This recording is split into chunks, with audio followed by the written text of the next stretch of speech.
Tolong jangan lupakan perjanjian kita sebelumnya dan tinggalkan beberapa bibit untuk kami, para bajak laut Jiangyang. Sambil menatap para wanita berpakaian ungu dan yang lainnya, pria itu berbicara dengan hormat. Jangan khawatir, kami di Sekte Fengling selalu menepati janji. Zhou Yi, pimpin jalan, kata wanita berbaju ungu itu ringan, dengan kilatan sarkasme di matanya. Lelaki bernama Zhou Yi itu menunjukkan kilatan rasa sakit dan kebingungan, lalu ia berbalik tiba-tiba, dengan cepat membuat isyarat rumit dengan tangannya, dan berteriak dengan dingin buka. Jejak yang tak terhitung jumlahnya menghantam kehampaan, dan cahaya terang perlahan mengembun. Di depan pegunungan tak berujung di depan mereka, sebuah gerbang megah terbanting terbuka. Yang mulia, silakan. Zhou Yi mundur sedikit dan memberi isyarat mengundang. Pimpin jalan, kata wanita berbaju ungu itu acuh tak acuh dengan ekspresi yang sangat dingin. Desir, desir, desir. Setelah mendengar apa yang dikatakan wanita berpakaian ungu itu, Zhou Yi melangkah maju, dan wanita berpakaian ungu itu serta yang lainnya juga melangkah masuk. Tepat ketika pintu hendak menghilang, Wei Hong juga sangat cepat di belakang dan menyelinap masuk pada saat-saat terakhir.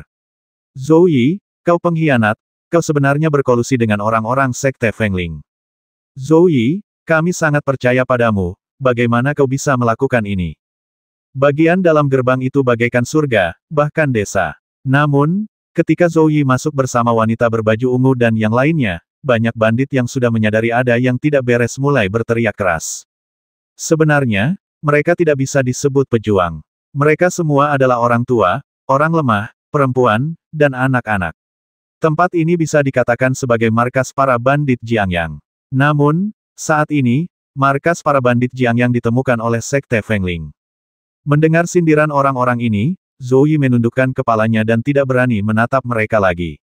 Namun, wanita berbaju ungu itu tidak terlalu khawatir. Ia menatap orang-orang ini dan berkata dengan dingin, terakhir kali pemimpin sekte memberi kalian kelonggaran dan membiarkan kalian hidup begitu lama. Sekarang, saatnya untuk berurusan dengan kalian. Setelah mendengar apa yang dikatakan wanita berpakaian ungu itu, wajah Zhou Yi berubah drastis, dan dia berkata dengan cemas, Tuan, Anda berjanji kepada saya bahwa Anda tidak akan membasmi semua orang. Zhou Yi, kau pikir kami tidak tahu apa yang kau rencanakan? Kukatakan saja, hari ini, Sekte Fengling kami akan menghabisi sisa-sisa bandit Jiangyang kalian, tak seorang pun akan selamat. Wanita berpakaian ungu itu berteriak dingin, dengan sedikit nada jijik tersirat di bibirnya. Hanya dengan satu kalimat, ia menjatuhkan hukuman mati kepada orang-orang ini. Kami tidak bisa lagi memengaruhi Sekte Fenglingmu. Mengapa kau tidak memberi kami, para bandit Jiangyang, kesempatan untuk bertahan hidup? Kami telah melakukan banyak hal untuk membantu Sekte Fenglingmu. Zhou Yi menjadi sangat cemas setelah mendengar kata-kata wanita berpakaian ungu itu. Ia melangkah maju dan berteriak pelan. Justru karena kau bekerja untuk Sekte Fengling kami, kau pantas mati. Lagi pula, sisa-sisa Sekte Fenglingmu seharusnya sudah lama terbasmi. Wanita berpakaian ungu itu mendengus dingin. Jadi, Sekte Fenglingmu benar-benar memutuskan untuk meninggalkan kami? Kau bahkan tidak peduli dengan perjanjian kita? Zhou Yi membuang muka, tatapan tajam terpancar di matanya, dan dia berteriak dingin. Haha, Zhou Yi, apa kau pikir Sekte Fengling kami benar-benar tidak tahu rencanamu? Sejujurnya, bahkan tanpa arahanmu, kami sudah tahu alamatmu. Bagaimana mungkin kami membiarkanmu pergi? Wanita berbaju ungu itu tiba-tiba tertawa, seolah mengejek pikiran liar Zhou Yi. Melalui perkataan Zhou Yi dan wanita berpakaian ungu itu, beberapa anggota keluarga Jiang Yangdao mengerti bahwa ini mungkin upaya sungguh-sungguh Zhou Yi untuk melindungi akar Jiang Yangdao, tetapi ia ditolak dengan kejam oleh Sekte Fengling. Kalau begitu, tidak ada yang perlu dikatakan. Aku, Jiang Yangdao, dan Sekte Fenglingmu akan bertarung sampai mati. Zhou Yi perlahan menegakkan tubuhnya dan menatap wanita berbaju ungu itu. Sebilah pedang tajam muncul di tangan kanannya. Ia menatap wanita berbaju ungu itu dengan aura pembasmi di sekujur tubuhnya dan berteriak sambil menggertakkan gigi. Apakah kau masih punya kualifikasi untuk bertarung sampai mati bersama Sekte Fengling kami? Baiklah, setelah mengatakan semua ini, kau bisa melanjutkan perjalananmu dengan tenang. Wanita berpakaian ungu itu menggelengkan kepalanya sedikit, tatapan jijik terpancar di matanya, dan dia berteriak dengan dingin, lakukan. Begitu kata-kata itu terucap, cahaya pedang yang sangat tajam tiba-tiba muncul di kehampaan dan menyelimuti mereka. Orang-orang dari Sekte Fengling bahkan belum sempat bereaksi ketika mereka diselimuti oleh niat pedang tersebut. Ledakan, ekspresi wanita berbaju ungu itu juga sedikit berubah. Ia mengangkat pedang di tangannya dan menghantamkannya dengan keras ke arah cahaya pedang. Benturan tajam itu begitu dahsyat sehingga kecuali wanita berbaju ungu dan anggota Sekte Fengling lainnya yang selamat, anggota Sekte Fengling lainnya terkejut dan muntah darah. Kalian bandit-bandit itu benar-benar tak tahu malu. Apa kalian pikir kalian bisa bertahan hidup hanya dengan mengandalkan serangan mendadak seperti ini? Wanita berbaju ungu itu tampak sedikit geram, berteriak dengan niat membasmi di matanya. Zhou Yi tampak sedikit tertegun. Ia tertegun karena di antara para bandit mereka, tak seorang pun sekuat itu. Kalau tidak, mengapa mereka begitu patuh? Namun, keterkejutan dan ekspresi tenang Zhou Yi dianggap sebagai provokasi oleh wanita berbaju ungu itu, yang membuatnya semakin marah dan malu. Pengadilan kematian. Wanita berbaju ungu itu berteriak pelan, lalu mengayunkan pedang dengan tangan kanannya dengan ketajaman yang luar biasa. Namun, sebelum ia sempat melancarkan serangan, niat pedang lain di kehampaan dengan kuat menekannya, membuatnya mustahil untuk melancarkan serangan apapun. Ah! Wanita berbaju ungu itu merasa sangat tersiksa, dengan tatapan mata yang tajam. Cahaya pedang di tangan kanannya sangat terang, dan seekor naga hijau ilusi muncul begitu saja. Tangan kirinya seakan telah menghancurkan ruang. 4 belati perak diolnya menusuk tepat ke arah cahaya pedang. Engah, engah, engah. Benturan dahsyat antara pedang dan pisau itu benar-benar menghancurkan ruang, dan wanita berpakaian ungu itu tampak sangat muram, lalu berteriak dingin. Pria yang menyembunyikan kepalanya dan memperlihatkan ekornya memang gaya pencuri Jiangyang. Haha, kamu salah. Aku bukan bandit. Aku baru belajar dari Sekte Fenglingmu. Wei Hong melangkah keluar langsung dari kehampaan, tertawa, dengan tatapan mengejek di matanya, dan menatap wanita berpakaian ungu dan yang lainnya. Adapun Sekte Fengling, Wei Hong tidak memiliki kesan yang baik tentang mereka sejak ia mengetahui tipu muslihat kecil mereka di alam Yuandara. Di mata Wei Hong, orang-orang ini terlalu munafik. Dan kali ini, perampokan dan pembasmian Cheng Wu membuat Wei Hong semakin marah. Pria bermata satu itu mengirim pesan, berharap ia bisa menyelamatkan para wanita dan anak-anak tua yang lemah di antara para bandit Jiangyang mereka. Dia tidak tahu apakah pria bermata satu itu hanya berpegangan pada sedotan atau berjudi, tetapi dia tetap menang. Di satu sisi, Wei Hong tergoda oleh apa yang disebut senjata tersembunyi ini, dan di sisi lain, Wei Hong ingin menambahkan sedikit pertaruhan pada Sekte Fengling. Terutama ketika Wei Hong melihat wanita berpakaian ungu dan yang lainnya baru berada di tingkat ke-9 awal tingkat kekaisaran, Wei Hong merasa lega. Dengan tingkat kultivasinya saat ini, selama ia tidak bertemu siapapun di tingkat raja, Wei Hong tidak akan takut. Siapa kau? Apa kau mau jadi musuh Sekte Fenglingku? Wanita berbaju ungu itu menatap Wei Hong yang tiba-tiba muncul, dengan sedikit amarah di matanya, lalu berteriak dengan suara berat. Aku tidak mau, aku tidak tahan dengan kemunafikanmu. Wei Hong menggelengkan kepalanya pelan. Menjadi musuh Sekte Fengling, dengan kekuatan Wei Hong saat ini, rasanya seperti mencari kematian. Namun, Wei Hong masih bisa mempersulit mereka. Memikirkan hal ini, mata Wei Hong berkilat dingin. Setelah mendengar kata-kata Wei Hong, wanita berbaju ungu itu menunjukkan sedikit amarah dan berkata dengan dingin, baiklah, sekarang kau boleh pergi. Sekte Fengling kami tidak akan menuntutmu. Haha, Sekte Fenglingmu tidak bisa mengejar kesalahanku. Wei Hong tertawa, dan tiba-tiba matanya bergerak, dan ia mendapat ide. Ia tertawa, dan tiba-tiba sosoknya bergerak cepat, meraih wanita berpakaian ungu itu. Melihat Wei Hong benar-benar mengambil inisiatif untuk menyerang, niat membasmi muncul di matanya. Kau mencari kematian. Menghadapi serangan Wei Hong, wanita berbaju ungu itu menebasnya dengan pedang. Pedang tajam dan menyilaukan itu ditujukan untuk mencekik Wei Hong. Namun, Wei Hong menunjukkan ekspresi aneh di sudut mulutnya dan tiba-tiba menghilang di hadapannya. Ledakan, ledakan, ledakan. Saat itu, Wei Hong bagaikan serigala di antara kawanan domba, dan ia menangkap beberapa orang yang tersisa satu persatu ke dalam mutiara Pluto. Hanya dalam satu serangan, Wei Hong langsung menangkap 5 orang. Ketika wanita berbaju ungu itu bereaksi, Wei Hong kembali mundur ke belakang. Wah, kamu sedang mencari kematian. Wanita berbaju ungu itu menyadari bahwa ia telah kehilangan sebagian besar pasukannya. Ia tak kuasa menahan kilatan amarah yang tak berujung di matanya dan berteriak, bentuk formasi. 13 orang yang tersisa, termasuk wanita berbaju ungu, segera membentuk formasi pedang dan mengepung Wei Hong. Wei Hong dan wanita berbaju ungu bertarung begitu cepat sehingga para bandit Jiangyang tak sempat bereaksi. Namun, ketika Zhou Yi bereaksi, Wei Hong sudah mulai bertarung dengan orang-orang dari Sekte Fengling.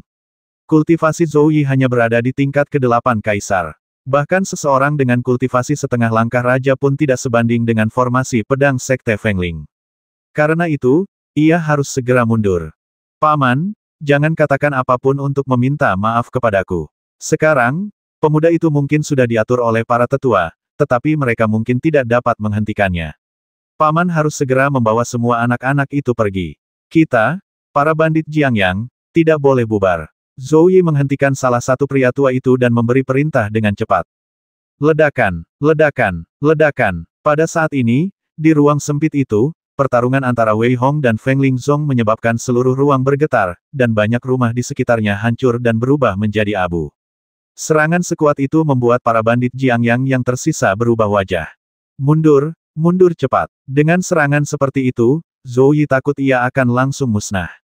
Karena itu, ia tidak yakin pemuda itu akan selamat, jadi ia segera memerintahkan anak buahnya untuk mundur. Jika tidak, bajak laut Jiangyang akan tamat. Ekspresi Wei Hong sedikit muram, dan ia sepenuhnya diselimuti oleh aura pedang dan cahaya pedang. Jika bukan karena kekuatan fisik Wei Hong yang terlalu kuat, Wei Hong mungkin akan langsung tercekik sampai mati. Engah, engah, engah. 13 wanita dari Sekte Fengling, dipimpin oleh wanita berbaju ungu, melepaskan cahaya pedang yang mengerikan, tak menyisakan ruang di sekitar Wei Hong. Udara hancur total, membuat Wei Hong hampir mati lemas. Sial, aku tidak percaya kamu bisa terus seperti ini. Tatapan tajam terpancar di mata Wei Hong, dan raut wajah yang tampak gila muncul di wajahnya. Ia tak percaya orang-orang dari Sekte Fengling ini tak akan menghabiskan energi bela diri mereka sepenuhnya.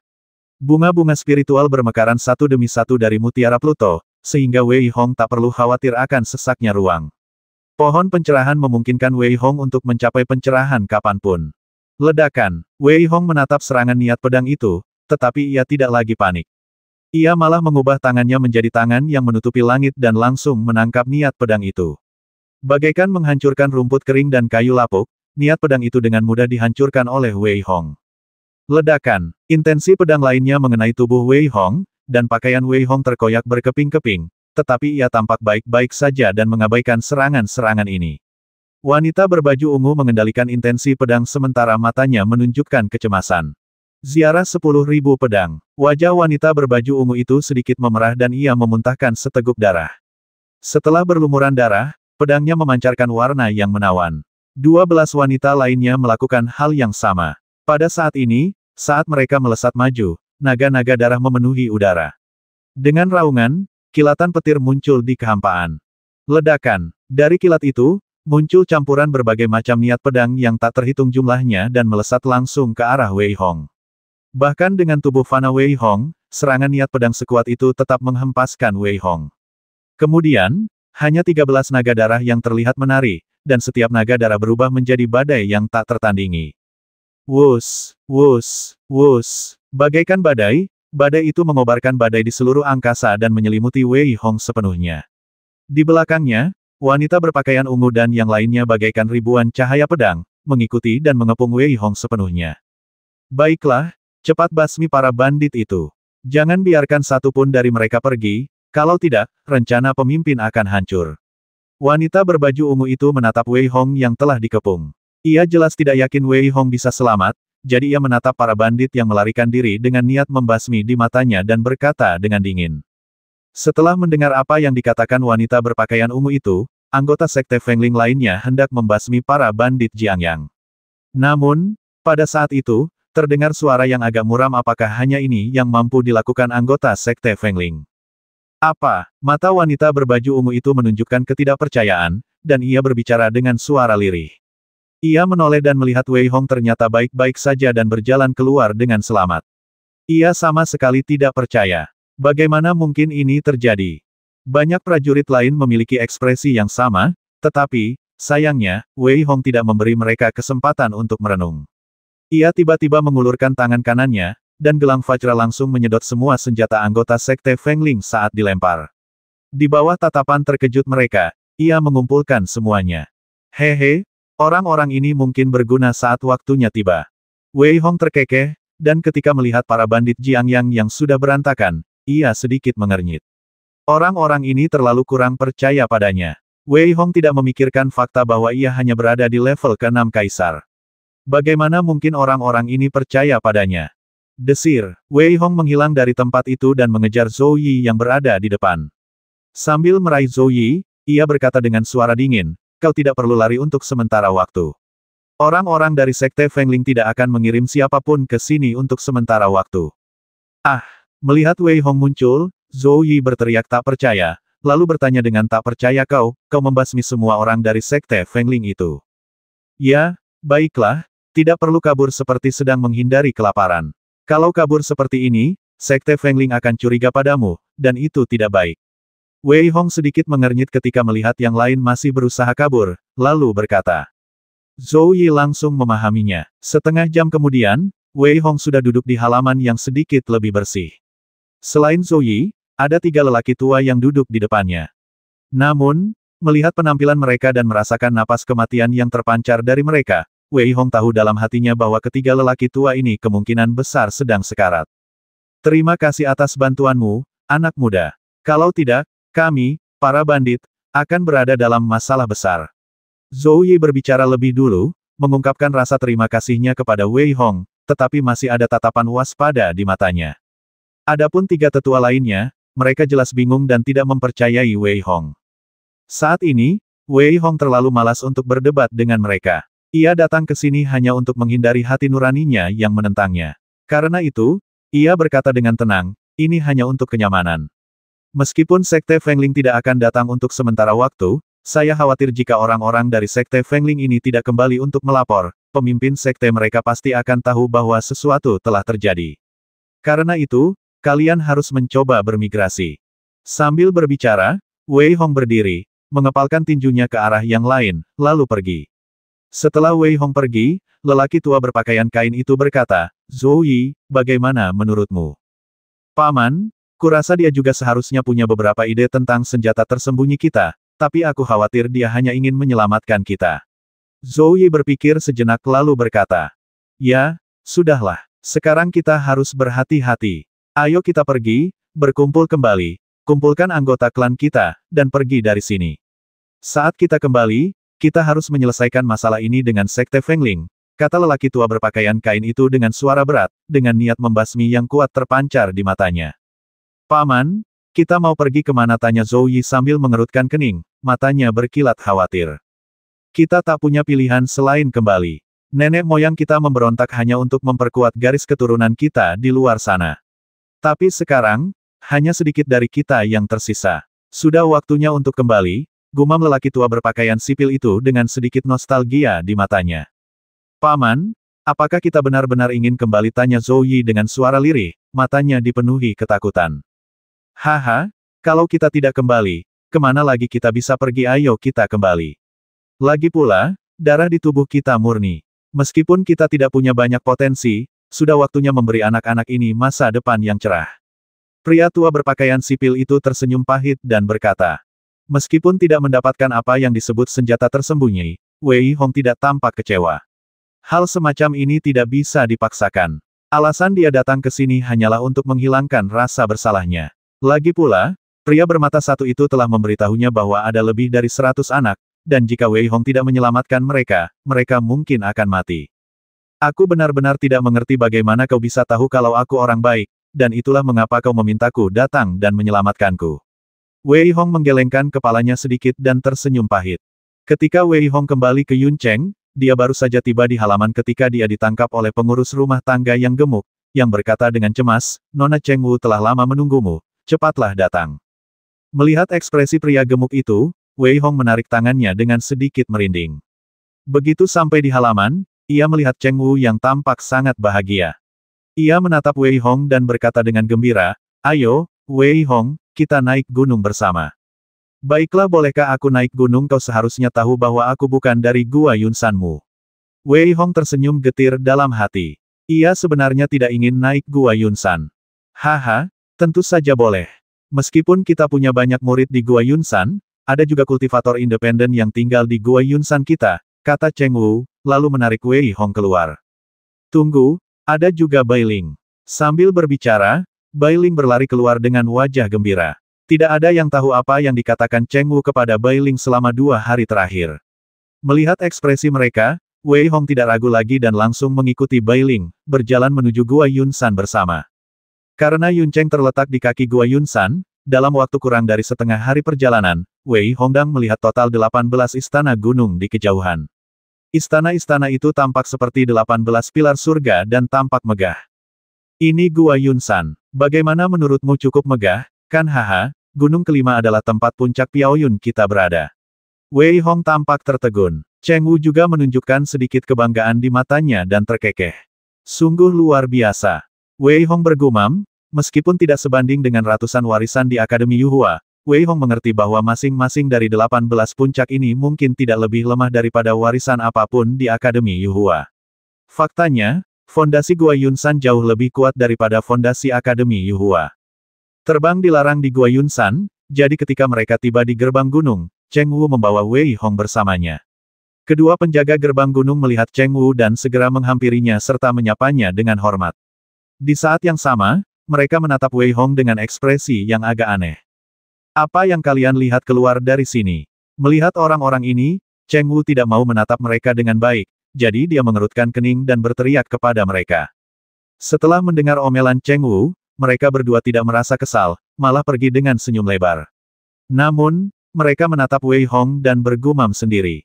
Sayangnya, kekuatan jiwa Wei Hong terlalu kuat dan ia kebetulan mendengarnya. Apakah ini anak laki-laki yang cantik? Aku benar-benar tidak menyangka kalau kakak senior Cheng Wu ternyata menyukai hal-hal semacam ini. Mendengar ini, Wei Hong agak bingung. Sial, apa yang terjadi? Wei Hong kemudian menjadi semakin tertekan. Karena puncak kelima berada di tengah, ketika Wei Hong dan Cheng Wu berjalan di seluruh Gua Yunsan, orang-orang di sekitar mereka membicarakannya. 3 kata yang paling sering didengar Wei Hong adalah wajah putih kecil. Jika bukan karena kekuatan jiwa Wei Hong yang kuat, ia tidak akan bisa mendengarnya sama sekali. Namun, Wei Hong lebih suka tidak mendengarnya. Apa yang sebenarnya terjadi? Namun, yang membuat Wei Hong semakin terdiam adalah orang-orang ini berbicara dengan suara rendah, sehingga Wei Hong tidak bisa bertanya kepada Cheng Wu meskipun ia ingin. Memikirkan hal ini, Wei Hong menahan napas dan berhenti mendengarkan kata-kata itu. Meskipun hanya ada 18 gunung di Akademi Yuhua, gunung itu terlalu besar. Mereka bertiga membutuhkan waktu setengah jam untuk mencapai gunung kelima, puncak Piaoyun. Baiklah, ini dia, Cheng Wu bagaikan gadis tetangga. Ia tertawa terbahak-bahak melihat puncak Piaoyun di depannya. Namun, puncak Piaoyun berbeda dengan puncak Wuwei tempat Wei Hong berada. Jumlah orang di sana paling banyak kurang dari 10 orang. Bahkan sebelum mencapai puncak Piaoyun, Wei Hong sudah bisa merasakan aura para pria kuat yang tak terhitung jumlahnya dari puncak gunung. Beberapa di antaranya begitu kuat sehingga Wei Hong tak mampu melawan sama sekali. Jangan hanya berdiri di sana, ayo naik. Cheng Wu tersenyum tipis dan naik bersama Wei Hong. Seperti dugaan Wei Hong, orang-orang yang turun gunung menatapnya seperti monyet, yang membuat Wei Hong tersenyum getir. Untungnya, ia sudah terbiasa, jadi ia terlalu malas untuk memperhatikannya. Baiklah, ini dia. Di depannya terbentang halaman yang sangat indah, dikelilingi oleh tanaman herbal dan bunga-bunga yang rimbun. Beberapa di antaranya memancarkan energi spiritual yang kuat. Tampaknya puncak Piaoyun benar-benar memperlakukan Cheng Wu dengan baik. Mendorong pintu halaman. Halaman yang indah itu hanya memiliki 2 kamar, dan wajah Cheng Wu menunjukkan sedikit rasa malu, lalu ia berbisik, Wei Hong, Bai Ling, dan aku akan berbagi kamar, dan kalian bisa berbagi 1 kamar sendiri, boleh? Haha, baiklah, aku tidak keberatan, kata Wei Hong sambil tersenyum.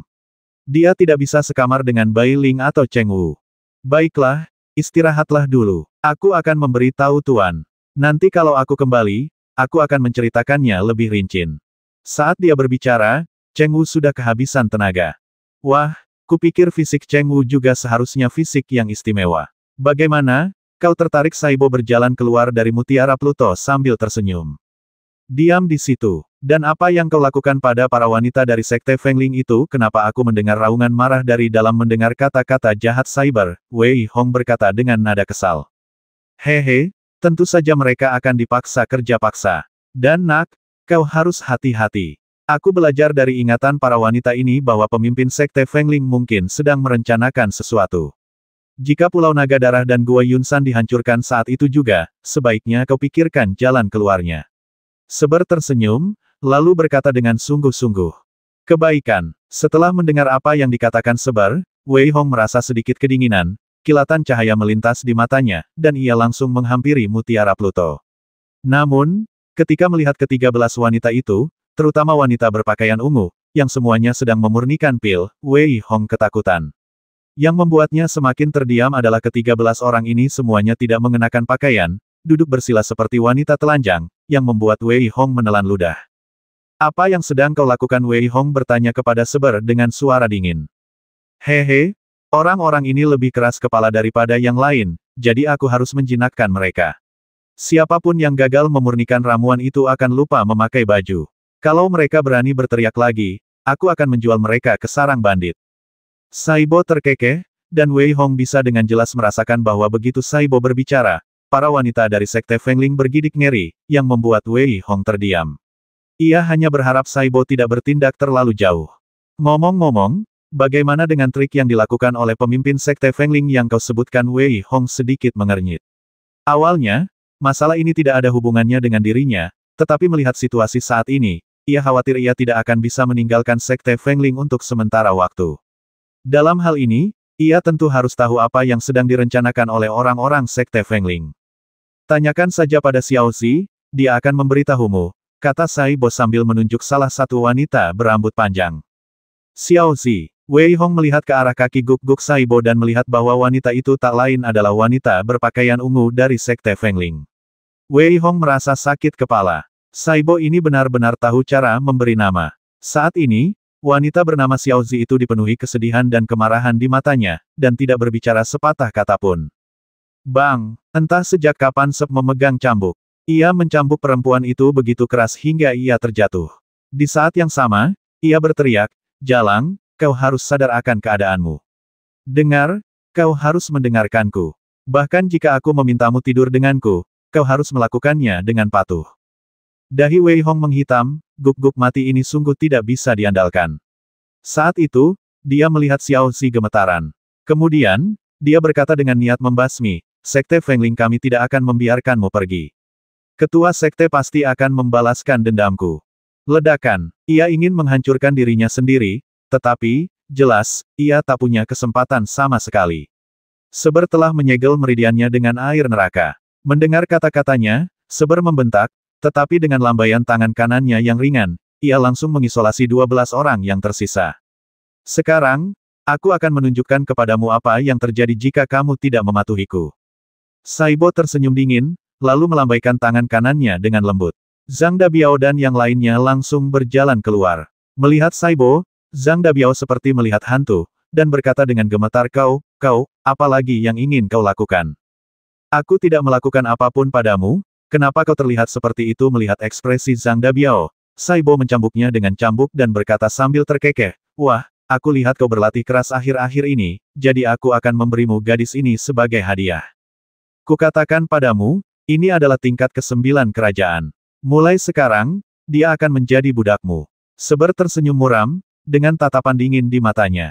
Mendengar perkataan Seber, Zhang Dabiao langsung menatap Xiao Zi dengan penuh nafsu. Kau tahu, sosok Xiao Zi juga cukup bagus. Tingginya yang mencapai 1,7 meter itu bagaikan hasil kultivasi, sehingga ia dijuluki sosok Ibel. Kamu berani. Mendengar perkataan Seber, mata Xiao Zi berkilat marah dan ia tiba-tiba berdiri, tetapi ia lupa bahwa ia tidak mengenakan pakaian apapun.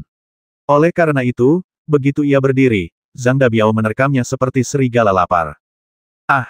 Xiao Zi akhirnya menyadari betapa tidak berdayanya dia, dan Wei Hong pun sedikit mengernyit saat melihat kejadian ini, lalu mengirim pesan pada Saibo guk-guk mati, sudah cukup, ini terlalu berlebihan. Wah, kamu pantas jadi perawan seumur hidup. Wanita-wanita itu pelit dan merasa diri mereka orang pilihan surga. Mereka memandang rendah orang lain seperti semut.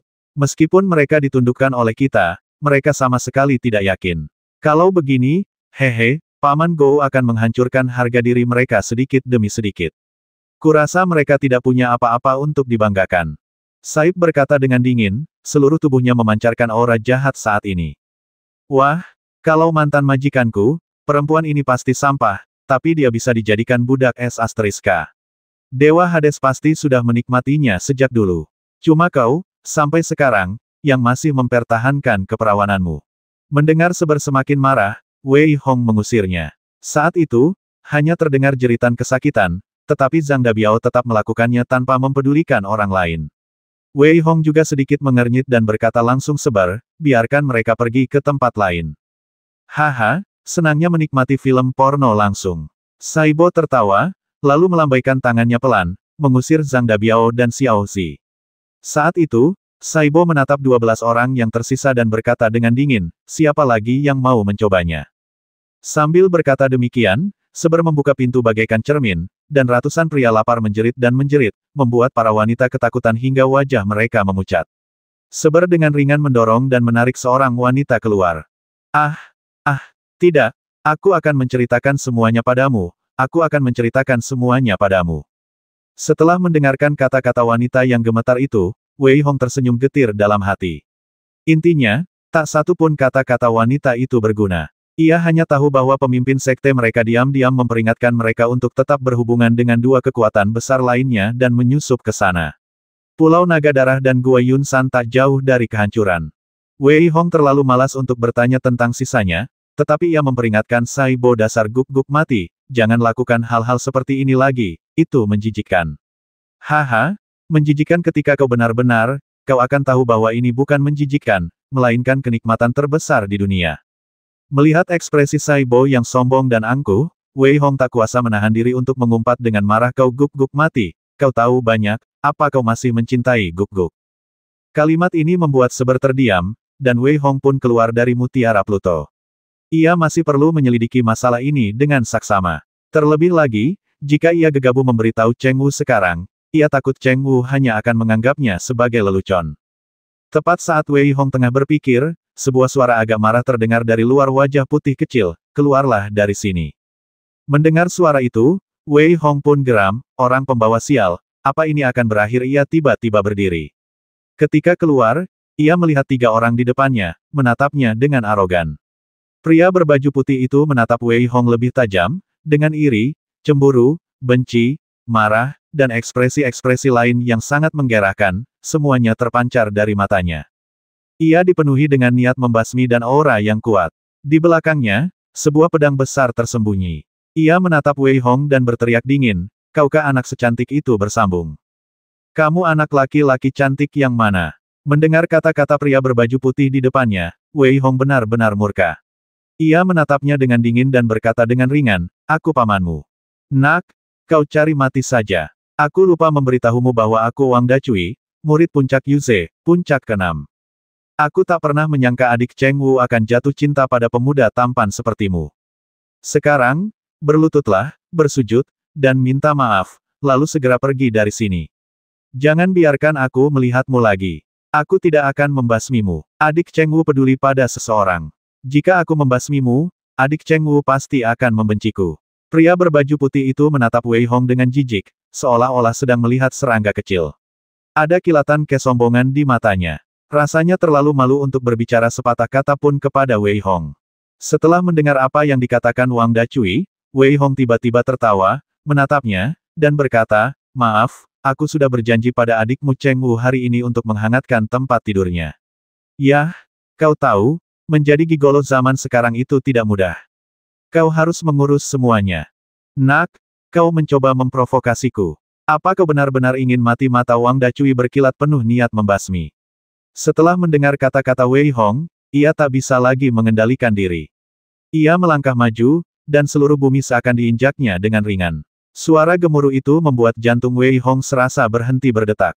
Ledakan, ledakan, ledakan. Wang Dacui melangkah 3 langkah lagi, dan Wei Hong merasa seperti tercekik. Jantungnya seakan berhenti berdetak dan wajahnya sedikit berubah. Wei Hong terkejut karena Wang Dacui benar-benar memahami konsepsi artistik bumi. Ledakan. Wei Hong mundur selangkah, kilatan dingin melintas di matanya, dan ia menatap Wang Dacui dengan dingin. Namun, saat ia mundur, Wei Hong melihat Wang Dacui ingin mundur, tetapi ia malah maju selangkah. Benturan keras itu membuat Wang Dacui mundur tanpa sadar. Menatap Wei Hong, mata Wang Dacui menunjukkan sedikit kedinginan. Ia menggertakkan gigi dan berteriak, pantas saja kau begitu sombong. Ternyata kau juga tahu keadaan pikiran bumi. Nak, apa kau pikir kau bisa sombong hanya karena kau tahu keadaan pikiran bumi? Biar ku katakan padamu, meskipun aku telah mencapai tingkat ke-8 tingkat kaisar, itu bukan apa-apa di antara 18 puncak Gua Yunsan. Meskipun adik perempuan Cheng Wu juga tingkat ke-8 tingkat kaisar, fisiknya yang istimewa menunjukkan bahwa ia ditakdirkan untuk menjadi anak takdir. Bahkan aku merasa ia tidak layak mendapatkannya. Aku tidak pernah menyangka kau akan memiliki keberanian seperti itu. Bagaimana mungkin kau menjadi gigolo? Melihat Wang Dacui yang tampak gila, Wei Hong ingin sekali bertanya apakah ia sakit dan tidak menyerah berobat. Namun, setelah memikirkannya, Wei Hong memutuskan untuk mengabaikannya saja. Berbicara dengan orang seperti itu hanya buang-buang waktu. Wang Dacui bicara begitu banyak, tetapi yang mengejutkannya adalah Wei Hong tidak mengatakan sepatah kata pun. Wang Dacui mengira Wei Hong benar-benar malu dengan apa yang dikatakannya, jadi ia mencibir dan berkata, "Baiklah, nak, karena kau tahu kau salah, aku tidak akan banyak bicara. Cepat turun dari gunung. Jangan beritahu suster muda Cheng Wu." Jika bukan karena kalimat terakhir Wang Dacui, Wei Hong mungkin sudah menamparnya habis-habisan. Dari kalimat terakhirnya, terlihat bahwa Wang Dacui memang sedikit terbelakang mental. Karena itu, Wei Hong tidak menghiraukannya dan berbalik lalu berjalan menuju halaman rumahnya sendiri. "Oke, aku sedang senang. Aku tidak akan berdebat denganmu. Pergi sana." Setelah mengatakan ini, Wei Hong bersiap untuk kembali. "Nak, kembalilah ke sini." Melihat ini, Wei Hong benar-benar berbalik dan pergi. Ini hanyalah tamparan di wajah Wang Dacui. Karena itu, seluruh tubuhnya dipenuhi aura, dan sebuah telapak tangan besar mengembun di kehampaan dan meraih punggung tangan Wei Hong. Ledakan, Wei Hong bahkan tidak menoleh ke belakang, dan pukulan Wang Dacui mengenai tubuh Wei Hong. Namun, yang mengejutkan Wang Dacui adalah pukulan itu mengenai tubuh Wei Hong seolah-olah membentur dinding besi, membuatnya mundur beberapa langkah tanpa kendali. "Menurutku kau bodoh, jadi aku tak akan peduli padamu. Kalau kau terus bertindak tak masuk akal, jangan paksa aku bersikap kejam." Suara Wei Hong terdengar samar. Ledakan. Setelah pintu ditutup, wajah Wang Dacui berubah muram. Siapa sih yang bilang dia cuma gigolo? Orang pembawa sial apa dia gigolo yang handal. Ayo mundur. Siapapun yang mau mempermalukan diri sendiri boleh saja. Aku tak pernah menyangka aku, Wang Dacui, akan mempermalukan diriku sendiri. Wang Dacui bergegas pergi dan menggelengkan kepalanya. Wei Hong menggelengkan kepalanya sedikit setelah mendengar apa yang dikatakan Wang Dacui di luar. Orang ini bukan hanya terbelakang mental. Tapi, sepertinya Cheng Wu pasti mengatakan sesuatu. Aku khawatir seluruh Gua Yunsan akan mengira dia gigolo. Setelah menunggu lama, Cheng Wu masih belum kembali, tetapi suara arogan terdengar lagi di luar wajah putih kecil, "Keluar dari sini." Apakah ini akan berakhir? Wei Hong tampak sedikit marah, lalu langsung berjalan keluar. Ia menatap seorang pria yang agak kasar di depannya, dengan tatapan dingin di matanya. Pria kasar itu berteriak, "Wajah putih kecil, aku." Wei Hong sama sekali tidak memberinya kesempatan. Sosoknya bagaikan kilat. Sebelum ia sempat menyelesaikan kata-katanya, Wei Hong sudah datang ke sisinya dan memukulnya hingga terpental. Menatapnya dengan dingin, Wei Hong mencibir, "Aku tidak tertarik padamu. Pergilah." Ledakan. Setelah mengatakan itu, Wei Hong mengusirnya lalu kembali ke kamar. Kali ini, ia seharusnya bisa merasa tenang dan damai. Anak tampan ini ternyata punya kekuatan. Pantas saja suster muda Cheng Wu menyukainya. Sekuat apapun dia hanya berada di tingkat ke-6 kaisar. Lagi pula, dia berani tinggal di halaman suster muda Cheng Wu. Dia benar-benar tidak ingin hidup lagi.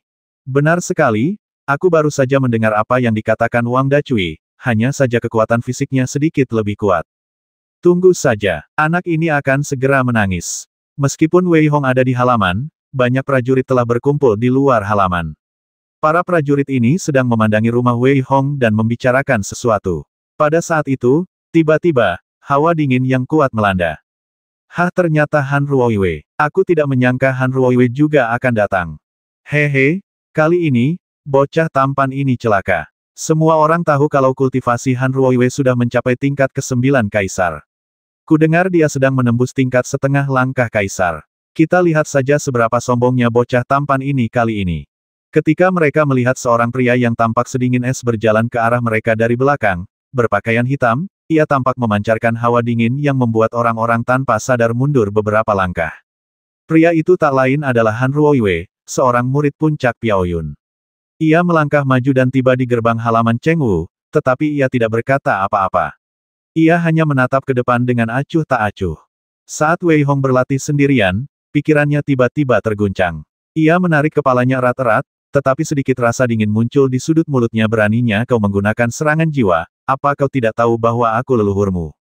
Bang! Wei Hong langsung memadatkan kekuatan jiwanya dan mengubahnya menjadi bila energi, dengan mudah mencekik kekuatan jiwa yang ingin menyerangnya. Han Ruoiwei di luar mendengus, dengan mata berbinar menarik sekali. Desir. Namun, mata Han Ruoiwei memancarkan cahaya terang yang langsung menyelimuti halaman. Ia bahkan ingin sekali lagi bersaing dengan Wei Hong dengan kekuatan jiwanya. Han Ruoiwei memang sangat menakutkan. Konon, kekuatan jiwanya pernah membuat seorang master tingkat raja ketakutan. Benar sekali. Hehe, kali ini aku khawatir hanya dengan kekuatan jiwa Han Ruoiwei, aku bisa dengan mudah menghancurkan pemuda tampan itu sampai mati. Beberapa orang melihat kekuatan mengerikan yang terpancar dari Han Ruoiwei, dan mereka semua menunjukkan ekspresi tersadar dan mulai berbicara dengan suara rendah. Wei Hong merasa Han Ruoiwei menyerangnya lagi dengan kekuatan jiwa, dan kilatan amarah muncul di matanya. Kamu sedang mencari kematian. Wei Hong berteriak dingin dan memejamkan matanya sedikit. Kekuatan jiwa yang tak terbatas menyembur keluar dari tubuhnya. Serangan Han Ruoiwei dengan mudah ditangkis oleh Wei Hong. Kemudian, kekuatan jiwa yang terkondensasi itu langsung melesat keluar. Jika Wei Hong bertarung dengan pria di luar halaman, mungkin akan sangat sulit. Namun, si idiot ini sebenarnya ingin bersaing dengan Wei Hong dalam hal jiwa. Ia seperti orang tua yang gantung diri karena merasa hidupnya terlalu panjang. Tubuh jiwa yang dibentuk oleh kekuatan jiwa yang tak terhitung jumlahnya menyelimuti Han Ruoiwei. Engah, ketika Han Ruoiwei merasakan kekuatan jiwa yang mengerikan menyerangnya, ekspresinya menjadi sangat ngeri. Ia bahkan tidak punya waktu untuk melawan. Ia hanya mengerang dan memuntahkan seteguk darah. Wajahnya langsung memucat, dan orang-orang di sekitarnya menatap pemandangan itu dengan linglung, seolah-olah mereka telah melihat hantu. Mereka sama sekali tidak percaya. Bagaimana mungkin ini terjadi? Bocah tampan itu, selain seorang kaisar tingkat 6, memiliki tubuh yang kuat, mungkinkah kekuatan jiwanya juga sekuat itu? Semua orang terdiam, bahkan Han Ruoiwei pun pergi dengan panik tanpa menyadarinya. Jadi, orang ini yang berpura-pura jadi Nangui dan memakan harimau itu. Pantas saja Cheng Wu menyukainya. Ya, meskipun tingkat kekuatan ini tidak luar biasa, itu masih cukup bagus di seluruh Gua Yunsan. Lupakan saja, ayo kita pergi saja. Kurasa hanya kultivator tingkat master yang bisa mengendalikannya. Tapi kalau kultivator tingkat master bertindak, itu akan terlalu berlebihan. Jadi, mereka punya modal untuk bersikap sombong. Orang-orang di sekitar mengobrol lalu pergi, dan Wei Hong menghela napas lega. Orang-orang ini membuatnya merasa sangat tertekan. Melihat Bai Ling di depannya, Wei Hong langsung mengirimnya ke ruangan lain. Tak lama kemudian, gerbang terbuka, dan Cheng Wu masuk dengan wajah cemas. Melihat Wei Hong aman dan sehat, ia menghela napas lega dan meminta maaf. Wei Hong, maafkan aku merepotkanmu. Saat itu, Cheng Wu terengah-engah karena kecepatannya yang tinggi, dan wajahnya memerah seperti apel matang. Hati Wei Hong tergerak, dan ia teringat godaan seber. Tatapan mesum terpancar di matanya. Ia benar-benar memeluk Cheng Wu, dan melihat Cheng Wu yang tampak siap dipetik, Wei Hong tanpa ragu sedikit pun dan langsung menciumnya. Cheng Wu tak menyangka Wei Hong akan menciumnya dengan paksa. Sesaat, pikirannya kosong dan ia tak tahu harus meletakkan tangannya di mana. Ia bagaikan sepotong kayu, dihisap Wei Hong dengan rakus. Mungkin karena Wei Hong terlalu lama tertindas, atau mungkin karena seber sengaja memprovokasi Wei Hong. Singkatnya, kurcaci jahat di hati Wei Hong benar-benar menguasai saat ini, dan ia memeluk Cheng Wu erat-erat. Ah!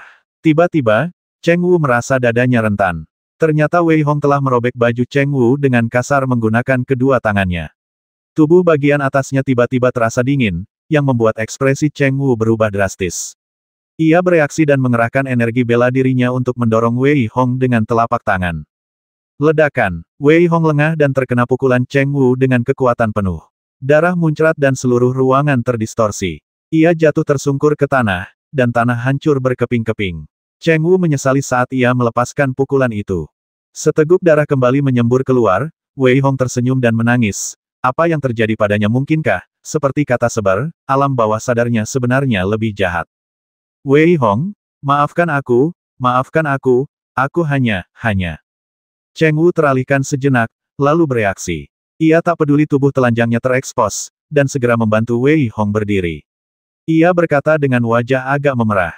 Tepat ketika Wei Hong hendak mengatakan sesuatu, sebuah suara terkejut terdengar dari luar. Kau, apa yang kau lakukan? Bai Ling menatap Wei Hong dan Cheng Wu dengan heran, ekspresinya sedikit bingung, dan dia menatap mereka dengan terkejut. Ah! Seolah-olah tertangkap basah berbuat baik, Cheng Wu langsung melarikan diri, sementara Wei Hong menatap Bai Ling dengan kilatan amarah di matanya. Kamu adalah bola lampu yang melakukan hal-hal buruk. Wei Hong berdiri dengan susah payah dan mulai terbatuk-batuk. Serangan Cheng Wu barusan sama sekali tidak berhasil ditangkis Wei Hong. Namun, melihat puing-puing di tanah, Wei Hong menggelengkan kepalanya sedikit dan berdiri perlahan. Kenapa kamu di sini? Wei Hong terbatuk ringan dan menatap Bai Ling dengan tatapan agak tidak ramah. Aku mendengar suara perkelahian, dan aku khawatir sesuatu akan terjadi padamu, jadi aku datang untuk memeriksanya. Bai Ling menatap Wei Hong dengan tatapan mata yang seolah ingin membasminya, secercah ketakutan terpancar di matanya, dan dia berbicara dengan suara rendah. Oke, tidak apa-apa, kamu boleh keluar. Wei Hong merasa kehilangan seluruh wajahnya. Ia mendorong Bai Ling keluar lalu membanting pintu. Pada saat yang sama, ia tidak lagi ragu-ragu, melainkan duduk bersila dan memanggil Mutiara Pluto. Guk-guk orang pembawa sial, keluarlah ke sini. Mata Wei Hong tampak memancarkan niat membasmi yang kuat, dan dia berteriak dengan tegas. Hei, nak, bagaimana, apa kau puas? Tapi sayang sekali Bai Ling merusaknya di saat-saat terakhir. Jangan khawatir, Cheng Wu sudah sepenuhnya yakin padamu. Selama kau berusaha lebih keras, nak, akhir keperawananmu sudah dekat. Seber bergegas keluar langsung dari Mutiara Pluto, dengan senyum aneh terpancar di matanya, dan tertawa. Ledakan, niat membasmi terpancar di mata Wei Hong, lalu ia mengepalkan telapak tangan kanannya dan langsung meraih Seber. Sebelum Seber sempat bereaksi, ia meraih Seber. Di saat yang sama, ekspresinya sedikit acuh tak acuh, dan ia berkata dengan ringan, apa yang kau lakukan padaku? Guk, nak, lepaskan pamanmu, sakit sekali, aku tidak melakukan apa-apa, nak, lepaskan. Ada kilatan amarah di mata Seber, dan ia mulai menggonggong. Tangan kanan Wei Hong terasa seperti dinding baja yang kokoh dan tak mampu menahannya sama sekali. Membiarkanmu pergi, dasar guk-guk orang pembawa sial, ini pasti sudah kesekian kalinya kau menipuku. Kesabaranku ada batasnya. Wei Hong awalnya mengira hanya kurcaci di hatinya yang membuat masalah, tetapi ia langsung menyadari bahwa Seberlah yang menipunya. Tangan kanan Wei Hong mencengkeram Seber erat-erat, seolah ingin meremukkannya, membuat Seber menjerit pilu. Namun, Wei Hong tampak tak peduli dengan jeritan Seber dan kembali mengerahkan kekuatan dengan tangan kanannya. Wah, apa kau gila? Lepaskan aku, ini cuma bercanda. Seber panik, ketakutan terpancar di matanya, lalu berteriak keras. Mata Wei Hong berkilat dengan niat membasmi, dan dia berkata dengan ringan, aku juga bercanda. Engah, kaki depan Seber langsung terkoyak oleh Wei Hong, dan darah mengucur deras. Namun, Wei Hong tidak bergerak sama sekali. Ia kembali meremas seluruh tubuh Seber, seolah ingin menghancurkannya sepenuhnya. Berhenti, aku menyerah, dasar paman guk-guk. Berhenti. Saibo melolong kesakitan, tetapi Wei Hong sama sekali tidak melepaskannya. Sebaliknya, ia berkata dengan dingin, sekarang, bisakah kau katakan apa yang kau lakukan? Aku baru saja memberikan mantra cinta pada jiwamu saat kau memasuki Mutiara Pluto tadi dan saat Zhang Dabiao memperkosong Xiaoxi. Seber membentak kesakitan dan berbicara cepat. Mantra cinta apa? Setelah mendengar apa yang dikatakan Seber, tatapan Wei Hong sedikit dingin. Ia mencubit Seber dengan dingin dan berteriak dengan suara berat. Mantra cinta hanyalah mantra sederhana yang dapat sepenuhnya mewujudkan sisi hatimu yang paling kejam dan jahat. Tentu saja, itu tergantung situasinya. Sebenarnya, mantra cinta ini tidak terlalu berpengaruh padamu, karena kamu juga memiliki kesan yang baik tentang Cheng Wu. Seber berkata dengan cemas, tetapi Wei Hong tiba-tiba mengusir Seber dan berteriak dengan dingin, keluar dari sini. Wei Hong sekarang mengerti bahwa meskipun Seber tidak akan benar-benar menyakitinya, trik-trik kecil ini dari waktu ke waktu masih membuat Wei Hong merasa sangat marah. Ia telah memutuskan untuk tidak membiarkan guk-guk orang pembawa sial ini bersikap sombong lagi, jika tidak, ia benar-benar berpikir tidak ada yang bisa mengendalikannya. Namun, Wei Hong, yang sudah tenang, sedang memikirkan bagaimana ia harus bergaul dengan Cheng Wu di masa depan. Namun sesaat kemudian, tatapan tajam melintas di mata Wei Hong. Sial, sudahlah, apa yang dikatakan Seber benar, kalau kau menyukainya, miliki saja dia. Mungkin bahkan Wei Hong sendiri tidak menyadari bahwa sejak insiden di alam roh binatang, mentalitas Wei Hong diam-diam telah berubah. Jika sebelumnya ia hanya ingin berlatih dan berlatih lagi, bahkan temperamennya pun selalu acuh tak acuh. Namun, setelah kejadian di alam roh binatang, Wei Hong menyadari bahwa ia masih jauh dari puncak dunia ini. Saat itu, ia sudah menjadi semakin acuh tak acuh di lubuk hatinya. Namun seiring berjalannya waktu, Wei Hong menjadi semakin mendominasi. Ia tidak ingin kejadian seperti yang terjadi pada Xiao Ye terulang kembali. Karena itu, hasrat posesif yang sedikit kuat telah tumbuh di hatinya. Seber tidak memberitahu Wei Hong bahwa, sebenarnya, mantra cinta itu hampir tidak berpengaruh pada Wei Hong. Semuanya pada dasarnya karena alasan Wei Hong sendiri. Ketukan pelan di pintu membuyarkan lamunan Wei Hong. Begitu pintu terbuka, mata Wei Hong berbinar dan ia melihat Cheng Wu berdiri di hadapannya, mengenakan gaun putih, rambut panjang tergerai di bahu, sorot mata malu-malu, dan wajah yang sedikit memerah, membuat Wei Hong ingin menciumnya. Wei Hong, kamu baik-baik saja, aku baru saja memukulmu dengan keras. Ia tidak mengerti mengapa Wei Hong tiba-tiba berubah menjadi orang yang berbeda. Wei Hong menatapnya seperti orang mesum. Namun, jika itu orang lain, Cheng Wu pasti akan marah besar. Namun, ditatap oleh Wei Hong membuatnya merasa seperti gadis kecil, menundukkan kepala dan tak berani mengangkatnya. Haha, masuklah. Kalau kau berdiri seperti ini, orang-orang yang tidak tahu akan mengira aku mengabaikanmu. Wei Hong saat itu hanyalah manusia kayu, tetapi ia juga tahu perasaan Cheng Wu. Setelah ia melepaskan kekhawatirannya, ia tidak merasa begitu terkekang saat menatap Cheng Wu. Wei Hong. Begitu masuk, Cheng Wu hendak berbicara ketika ia lengah dan dicengkeram Wei Hong. Ia pun jatuh pelan ke pelukan Wei Hong. Ketika Cheng Wu datang menemui Wei Hong, ia teringat akan kejadian memalukan yang baru saja terjadi.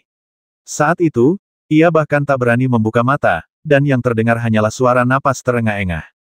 Wei Hong menatap Cheng Wu, yang tampak siap dijemput, dan tersenyum tipis. Ia mengangkat dagu Cheng Wu dengan lembut menggunakan tangan kanannya, tetapi tanpa bergerak, ia terkekeh dan berkata, biarkan aku naik gunung. Apa kau mengatakan sesuatu yang aneh? Kalau tidak, kenapa banyak orang memanggilku Gigolo? Setelah sekian lama, Wei Hong tidak bergerak.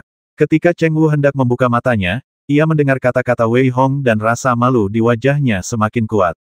Ia membuka matanya, tetapi tidak berani menatap Wei Hong. Ia hanya berbaring di pelukan Wei Hong dan berbisik, Tuan tidak setuju. Akhirnya, aku terpaksa mengatakan bahwa aku sudah menjadi milikmu. Haha, benarkah? Mendengar kata-kata Cheng Wu, Wei Hong tertawa terbahak-bahak, dan ia kini mengerti mengapa orang lain begitu membencinya. Namun, entah itu gurunya atau saudara-saudaranya yang lebih tinggi tingkat kultivasinya, mereka mungkin akan mengetahui bahwa Cheng Wu masih perjaka. Haruskah aku memilihnya atau tidak? Akhirnya, Wei Hong menekan kurcaci jahat itu dalam benaknya, tetapi tangannya tidak berhenti. Sebaliknya, ia membelai Cheng Wu dengan lembut. Dalam sekejap, wajah Cheng Wu memerah, dan tubuh bagian bawah Wei Hong pun tegak. Siapa peduli, aku makan dulu. Wei Hong melepaskan kurcaci jahat itu lagi, tak peduli lagi. Ia meraung pelan dari tenggorokannya, berubah total menjadi binatang buas, mengangkat Cheng Wu, dan berjalan menuju. Hanya dalam 2 atau 3 gerakan, Wei Hong menanggalkan pakaian Cheng Wu. Tubuhnya seputih giok, dan kulitnya bersih sempurna. Wei Hong tak bisa lagi mengendalikan diri. Saat hendak menerkamnya, pintu tiba-tiba terbuka dan hancur berkeping-keping. Mengaum, suara seperti monster kuno terdengar, dan tanah bergetar hebat. Wei Hong menoleh ke belakang dan wajahnya berubah drastis. Mengaum, seolah-olah itu adalah raungan monster dari zaman kuno, tanah tiba-tiba hancur, dan seluruh ruangan tampak terdistorsi. Terdengar raungan lain, dan ruangan tempat Wei Hong berada langsung hancur, menyebabkan wajah Wei Hong berubah drastis. Pada saat ini, Wei Hong tidak peduli lagi dan segera melemparkan Cheng Wu ke dalam mutiara Pluto.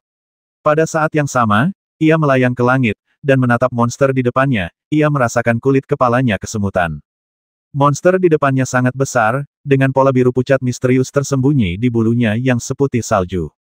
Sepasang tanduk besar di kepalanya membentuk lengkungan sempurna, dan ada kilatan petir samar di antara kedua tanduk itu. Tatapannya yang ganas, dan matanya yang haus darah seolah ingin menghancurkan dunia.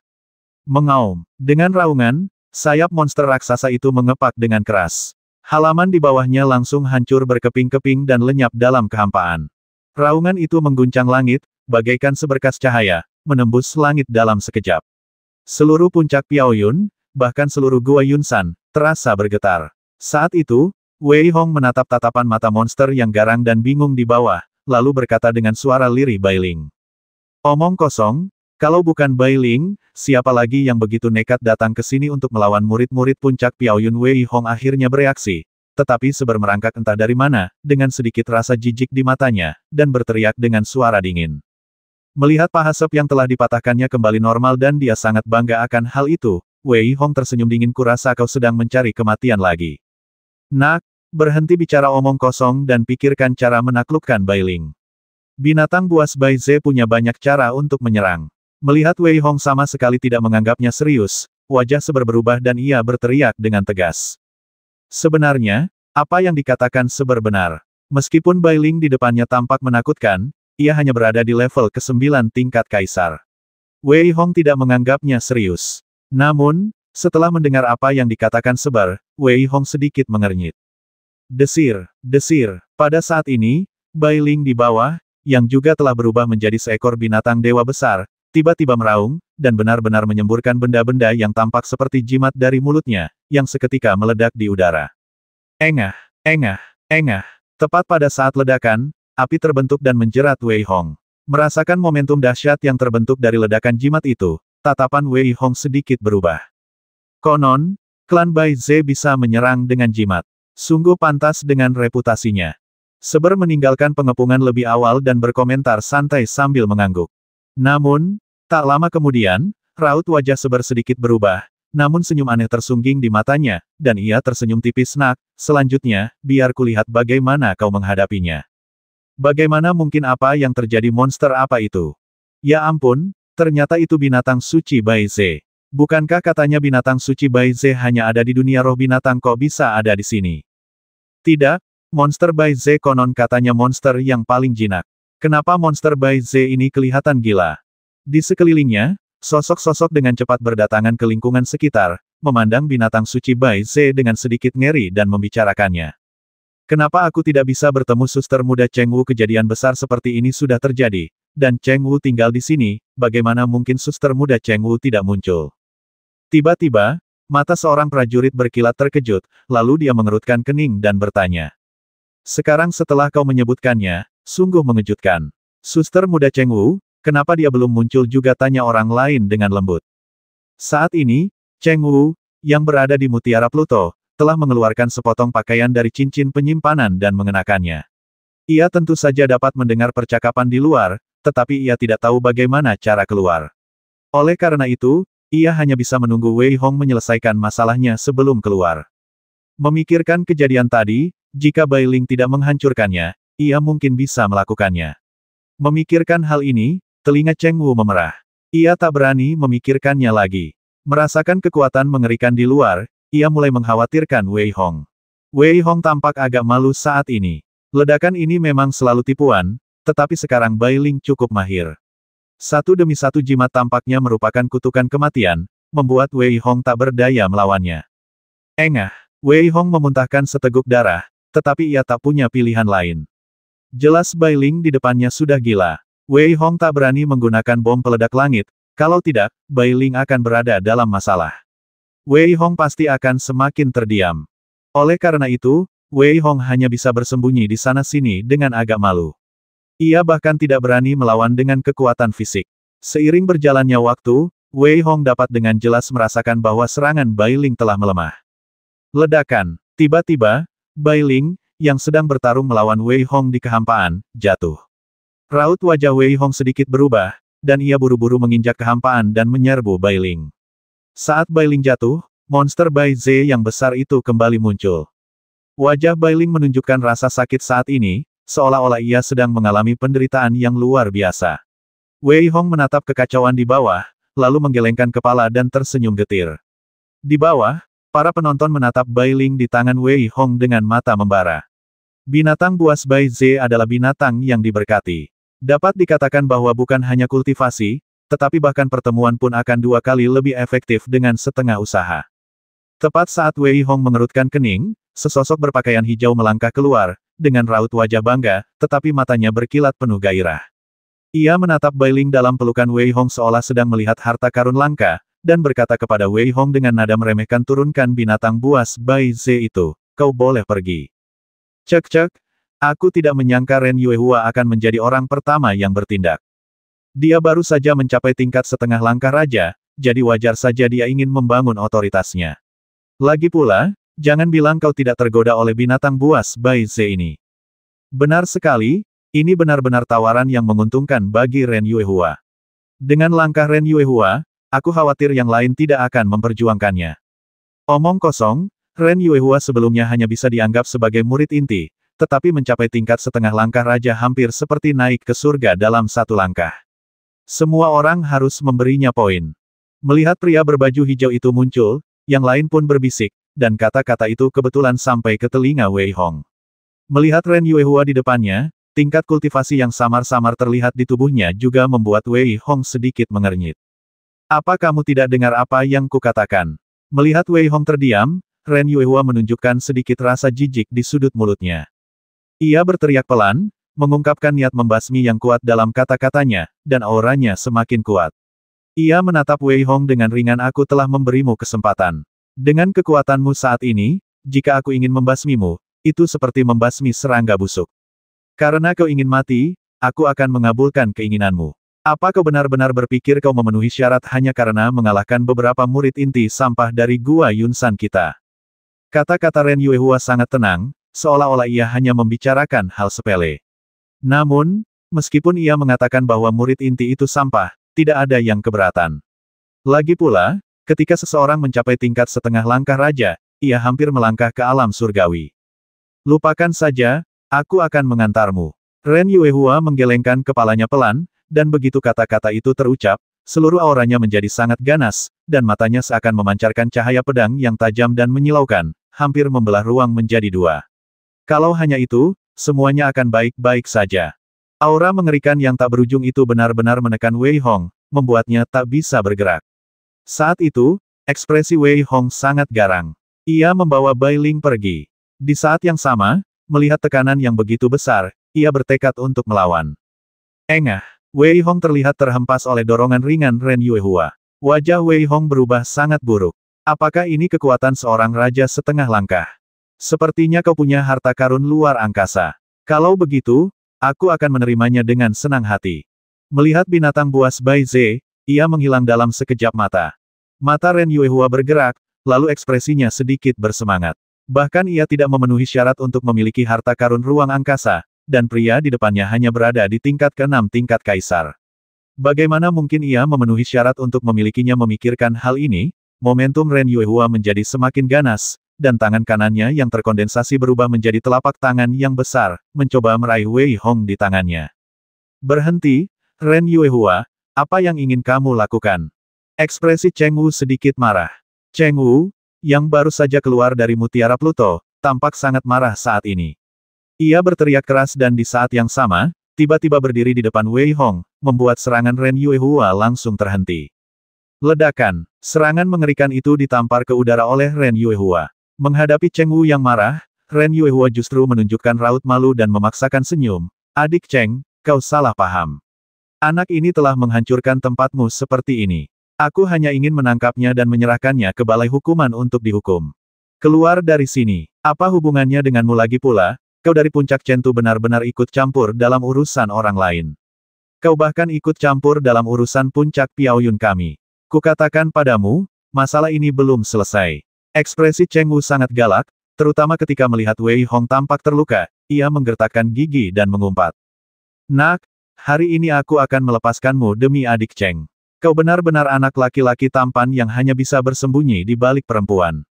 Ren Yuehua tidak ingin tinggal di sini lebih lama lagi. Ia mengumpat Wei Hong dengan marah dan hendak pergi.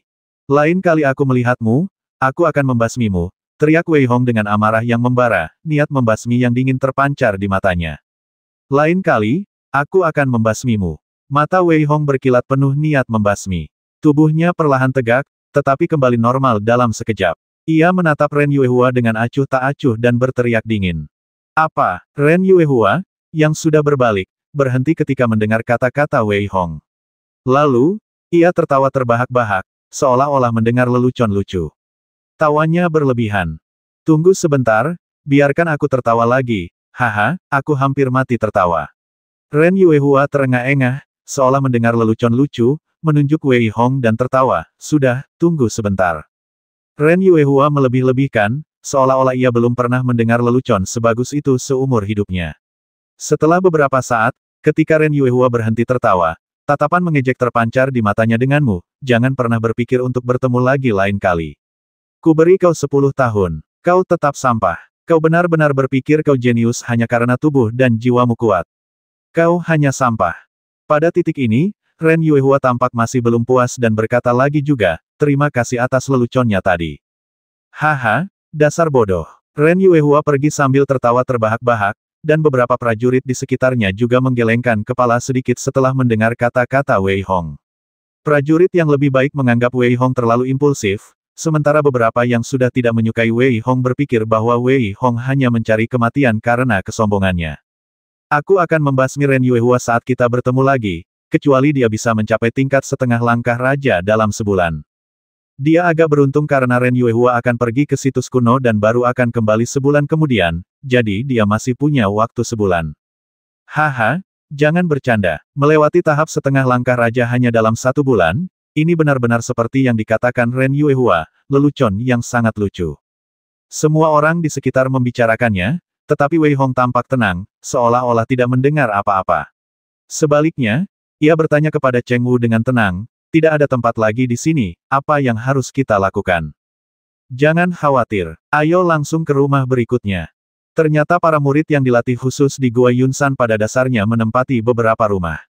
Awalnya, Cheng Wu membawa Wei Hong ke sini karena dia sering tinggal di sana, tetapi sekarang tampaknya mereka hanya bisa pergi ke rumah kedua. Dalam waktu kurang dari setengah jam, Wei Hong kembali terkenal di Gua Yunsan, terutama karena Wei Hong benar-benar ingin membasmi Ren Yuehua, dan itu bukanlah perjanjian berdarah selama beberapa tahun, melainkan dia ingin membasminya lain kali. Jangan khawatir, aku beri dia waktu sebulan. Haha, kalau aku datang, aku akan menemuinya langsung. Aku tidak akan membasminya. Aku hanya akan menelanjanginya, menjadikannya tongkat, dan menaruhnya di gerbang gunung kita untuk dilihat. Ren Yuehua mengucapkan kata-kata itu dengan ringan dan pergi, tetapi semua orang di Gua Yunsan mengerti bahwa Ren Yuehua memiliki kekuatan seperti itu. Meskipun tingkat ke-9 tingkat kaisar dan tingkat setengah langkah raja tampaknya hanya sedikit berbeda, tingkat kultivasinya merupakan lompatan kualitatif. Terlebih lagi, kultivasi Wei Hong bukanlah tingkat ke-9 tingkat kekaisaran, melainkan hanya tingkat ke-6 tingkat kekaisaran.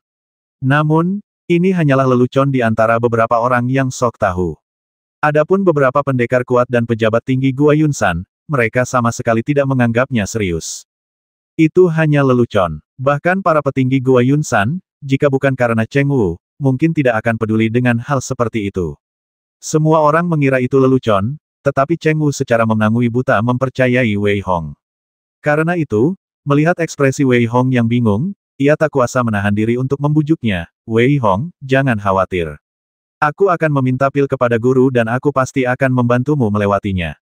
Melihat tatapan khawatir Cheng Wu, Wei Hong tiba-tiba tertawa baiklah, aku akan sendiri untuk sementara waktu. Aku tidak khawatir tentang ini. Aku hanya berpikir, apakah aku harus membasmi Ren Yuehua atau tidak. Setelah mengatakan itu, ia mendorong Cheng Wu keluar pintu tanpa memberinya kesempatan untuk bereaksi. Setelah menutup pintu, wajah Wei Hong berubah muram. Dalam sebulan, jika Wei Hong bisa menerobos lagi dan mencapai tingkat ke-8 tingkat kaisar, maka ia tidak akan takut bertarung dengan Ren Yuehua. Namun, Wei Hong tidak tahu bagaimana cara naik 2 level dalam 1 bulan. Sepertinya ia hanya bisa memilih metode yang sama seperti yang ia gunakan di Huayuan.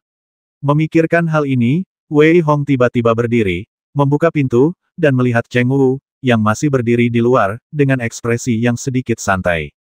Cheng Wu, tolong bantu aku. Melihat Cheng Wu, Wei Hong tersenyum padanya. Baiklah, silakan. Ketika Cheng Wu mendengar Wei Hong meminta bantuannya, ia sama sekali tidak menolak. Sebaliknya, ia menjadi sangat bersemangat dan berbicara dengan cepat. Pergilah ke aula misimu dan bantu aku memilih 1000 misi kekaisaran tingkat 9.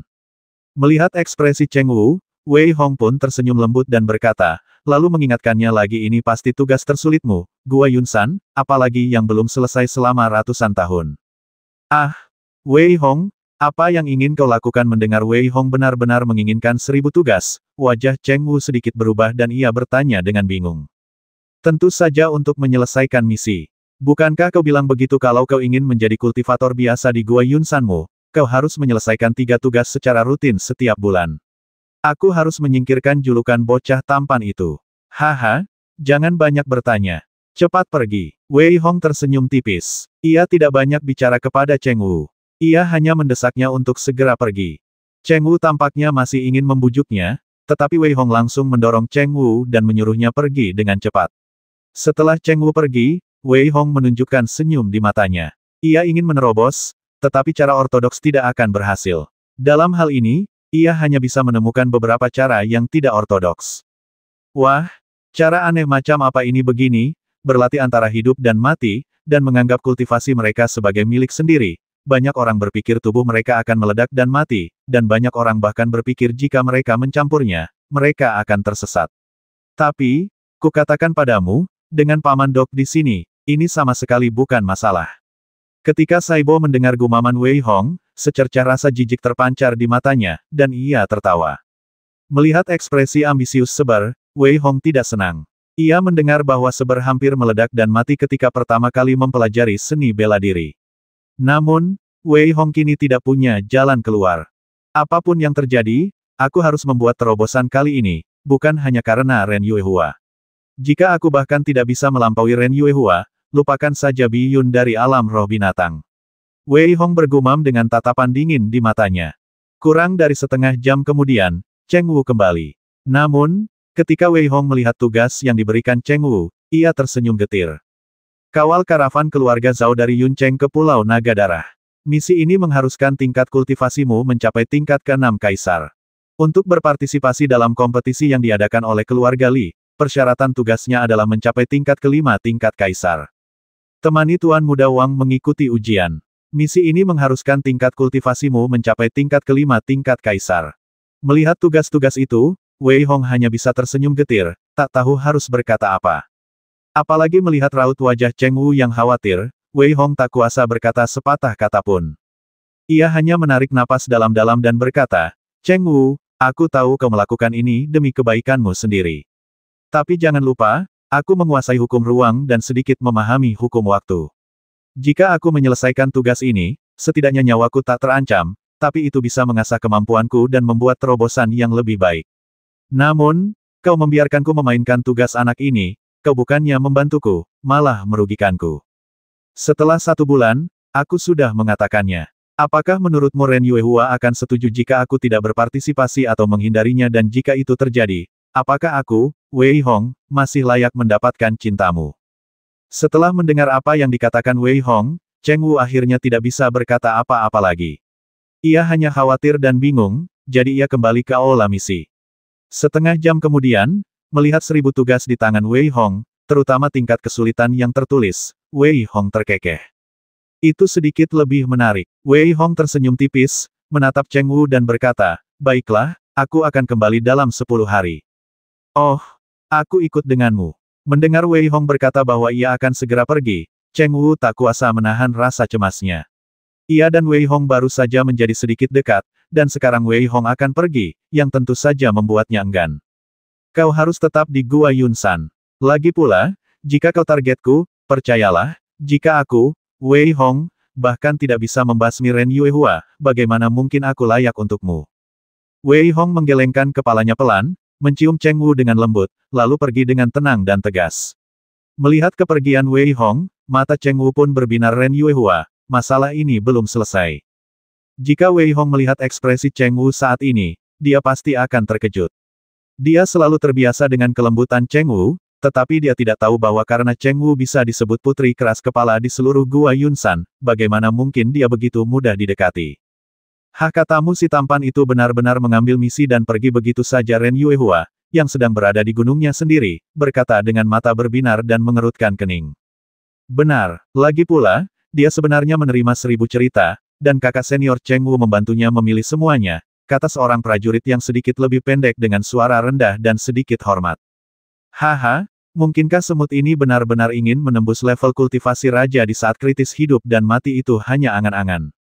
Ren Yuehua tersenyum, tetapi kemudian secercah cahaya melintas di matanya.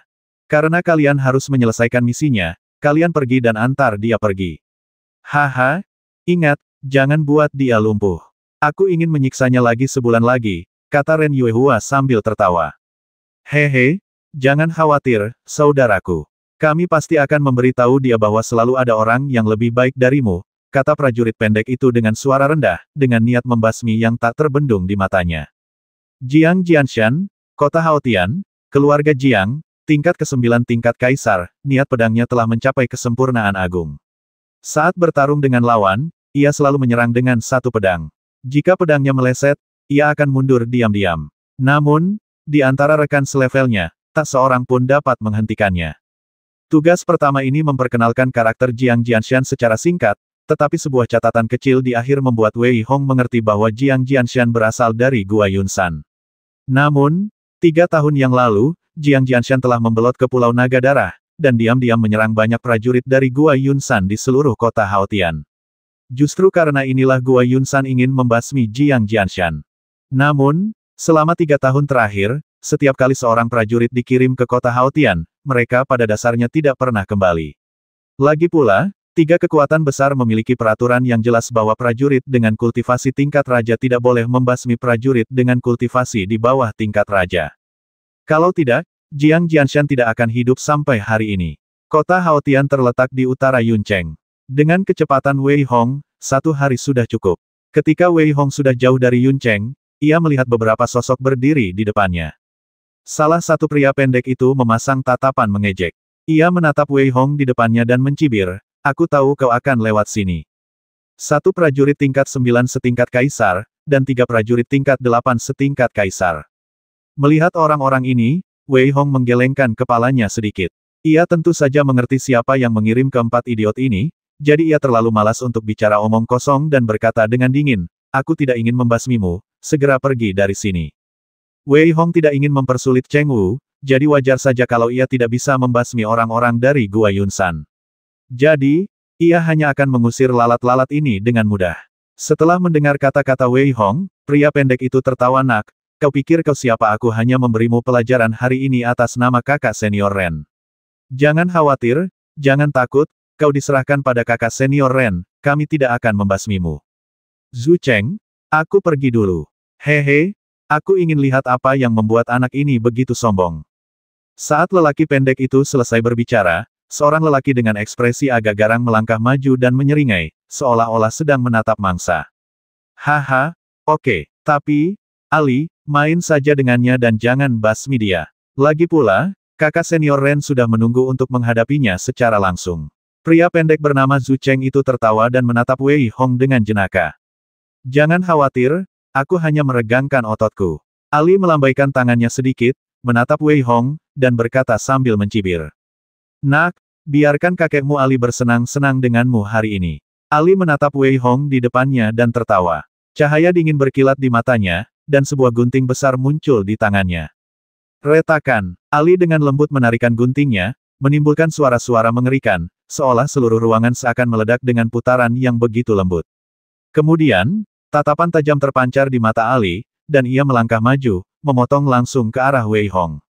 Kali ini, rasanya ia ingin menghancurkan Wei Hong sepenuhnya. Melihat serangannya, Wei Hong tersenyum tipis, lalu mengayunkan tangan kanannya pelan. Dengan tamparan ilusi, ia langsung menamparkan Ali. Gunting yang tampak seperti harta karun itu benar-benar dihancurkan oleh Wei Hong. Engah, Ali muntah darah dan merasa pusing. Kemudian ia muntah darah lagi dan pingsan total. Saat itu, mata Zhu Cheng menunjukkan ekspresi serius. "Wah, aku tidak menyangka kamu punya beberapa keterampilan." Zhu Cheng sedikit tercengang. Lagi pula, mereka belum pernah melihat Wei Hong mengalahkan pria yang terbang di puncak Piaoyun. Mereka hanya tahu dari Ren Yuehua bahwa dia hanyalah sampah. Namun, saat ini, sampah yang mereka anggap diri mereka sendiri justru mengalahkan Kaisar Ali tingkat 8 yang terbang dengan sebuah tamparan. Wei Hong tidak memberi mereka kesempatan untuk tertegun. Sosoknya meninggalkan jejak bayangan di kehampaan, dan 2 lainnya juga terhempas. Pada saat ini, Zhu Cheng akhirnya bereaksi dan berteriak dengan marah, "Nak, kau mencari kematian." Ledakan, ledakan, ledakan. Zhu Cheng tak terhentikan saat ini, wajahnya garang dan mengerikan. Setelah meraung ke arah Wei Hong, ia langsung menebasnya. Namun, dalam pandangan Wei Hong, niat pedang Zhu Cheng penuh dengan kekurangan, dan Wei Hong menggelengkan kepalanya sedikit. Desir, dengan satu tebasan pedang, Zhu Cheng terpotong. Ia memiliki kekuatan seorang kaisar tingkat 9, dan ia telah memulihkan kerajaannya dengan ramuan. Jika Wei Hong tidak bisa mengalahkan orang seperti itu, lebih baik ia membeli sepotong tahu dan basmi diri. Bagaimana mungkin kau baru di level ke-6 kaisar, bagaimana kau bisa sekuat itu? Mendengar Zhu Cheng berteriak seperti orang bodoh, Wei Hong tidak peduli padanya. Ia malah mengisap Zhu Cheng dengan lembut di tangan kanannya, lalu menamparkan wajahnya dengan keras. Jepret, jepret, jepret, setiap serangan telapak tangan semakin keras dan mengerikan. Zhu Cheng langsung berubah menjadi kepala Nangui. Wei Hong tidak membasminya, kalau tidak, Zhu Cheng pasti sudah lama mati. Ia kemudian mengambil cincin penyimpanan Zhu Cheng. Wei Hong juga dengan paksa mengambil cincin penyimpanan milik 3 orang lainnya. Melihat ekspresi sedih dan marah keempat orang itu, Wei Hong tiba-tiba tertawa, yang membuat keempat orang itu merasa ngeri, dan berjalan ke arah mereka selangkah demi selangkah. Wu Wei, Hong, apa yang ingin kamu lakukan? Zhu Cheng yang dipukuli hingga kepala Nangui berteriak keras dengan kata-kata yang tidak jelas, jelas-jelas ketakutan oleh Wei Hong. Wus, wus, wus. Tiba-tiba, pedang-pedang tajam muncul di tangan kanan Wei Hong. Pedang-pedang ini terbuat dari api yang terkondensasi dan membakar seluruh pakaian keempat orang itu dalam sekejap. Keempat orang itu berteriak keras. Haha, nikmatilah. Wei Hong mengerahkan kekuatan besar untuk meledakkan keempat orang itu, lalu berjalan menuju kota Haotian. Wei Hong memilih untuk mengabaikan suara-suara sedih dan marah yang datang dari belakangnya. Ia tidak membasmi mereka, yang sudah cukup untuk memberi mereka muka. Setelah setengah hari perjalanan, ketika Wei Hong melihat kota yang sedikit megah di kejauhan, kota di depannya tidak lebih lemah dari Yuncheng. Tak heran, 3 kekuatan besar berhasil menaklukkannya bersama-sama. Namun, karena pengkhianatan Jiang Jianshan, Gua Yunsan sepenuhnya kehilangan kendali atas kota Haotian. Setelah membayar sebagian batu roh, Wei Hong memasuki kota Haotian. Saat itu, semua orang di kota berlari ke arah timur, yang membuat Wei Hong bingung. Ia segera meraih seseorang dan bertanya dengan cemberut, apa yang terjadi? Haha, seseorang benar-benar datang untuk menantang Jiang Jianshan. Tentu saja kita harus melihatnya. Jiang Jianshan selalu menjadi satu-satunya yang memiliki satu pedang selama beberapa tahun terakhir. Tentu saja kita perlu melihat apakah kita bisa memaksanya untuk menunjukkan kartu trufnya kali ini. Salah seorang di antara mereka tertawa keras, dan setelah berkata demikian, ia melepaskan Wei Hong dan lari. Kebetulan sekali, Wei Hong hanya bisa menghela napas dalam-dalam. Keberuntungannya sungguh luar biasa. Ia bisa melihat Jiang Jianshan begitu tiba. Memikirkan hal ini, Wei Hong mempercepat langkahnya dan berlari ke arah timur. Tak lama kemudian, mereka melihat sebuah kota yang sangat megah dengan tulisan Jiang besar di atasnya. Kota timur pada dasarnya milik keluarga Jiang. Di depan gerbang keluarga Jiang, terdapat sebuah lingkaran, dan di lingkaran tersebut, terdapat 2 orang yang berdiri saling berhadapan. Hei, kau lihat itu pemuda berbaju ungu itu kultivator biasa dari Sekte Fengling. Kali ini, dia datang ke sini untuk memaksa Jiang Jianshan bergabung dengan Sekte Fengling. Apa ini terlalu arogan? Apakah Sekte Fengling tidak takut pada Pulau Naga Darah jika mereka datang untuk memaksa Jiang Jianshan secara terang-terangan? Kau tidak mengerti, kan pemuda berbaju ungu ini datang hanya untuk menantang kita. Dia tidak mengatakan apa-apa. Apa yang bisa dilakukan Pulau Naga Darah? Begitu. Tapi, Sekte Fengling selalu sangat tertutup. Kapan mereka menjadi begitu terkenal? Saya khawatir Sekte Fengling akan menunjukkan kekuatannya baru-baru ini. Saya benar-benar tidak menyangka. Orang-orang di sekitar membicarakannya. Ketika Wei Hong mendengar 3 kata Sekte Fengling, wajahnya sedikit berubah. Melihat pemuda berbaju ungu itu, Wei Hong merasakan tingkat kultivasinya, yang seharusnya berada di puncak tingkat ke-9 tingkat kaisar. Tingkat kultivasi seperti itu tidak buruk. Wei Hong juga menatap Jiang Jianshan, yang berusia sekitar 30 tahun, membawa pedang panjang di punggungnya dan mengenakan jubah panjang yang berkibar tertiup angin. Wajahnya tegas dan tatapannya licik. Ia menatap lurus ke depan dengan tatapan samar. Semua orang bilang kau, Jiang Jianshan, adalah Jiang Yijian.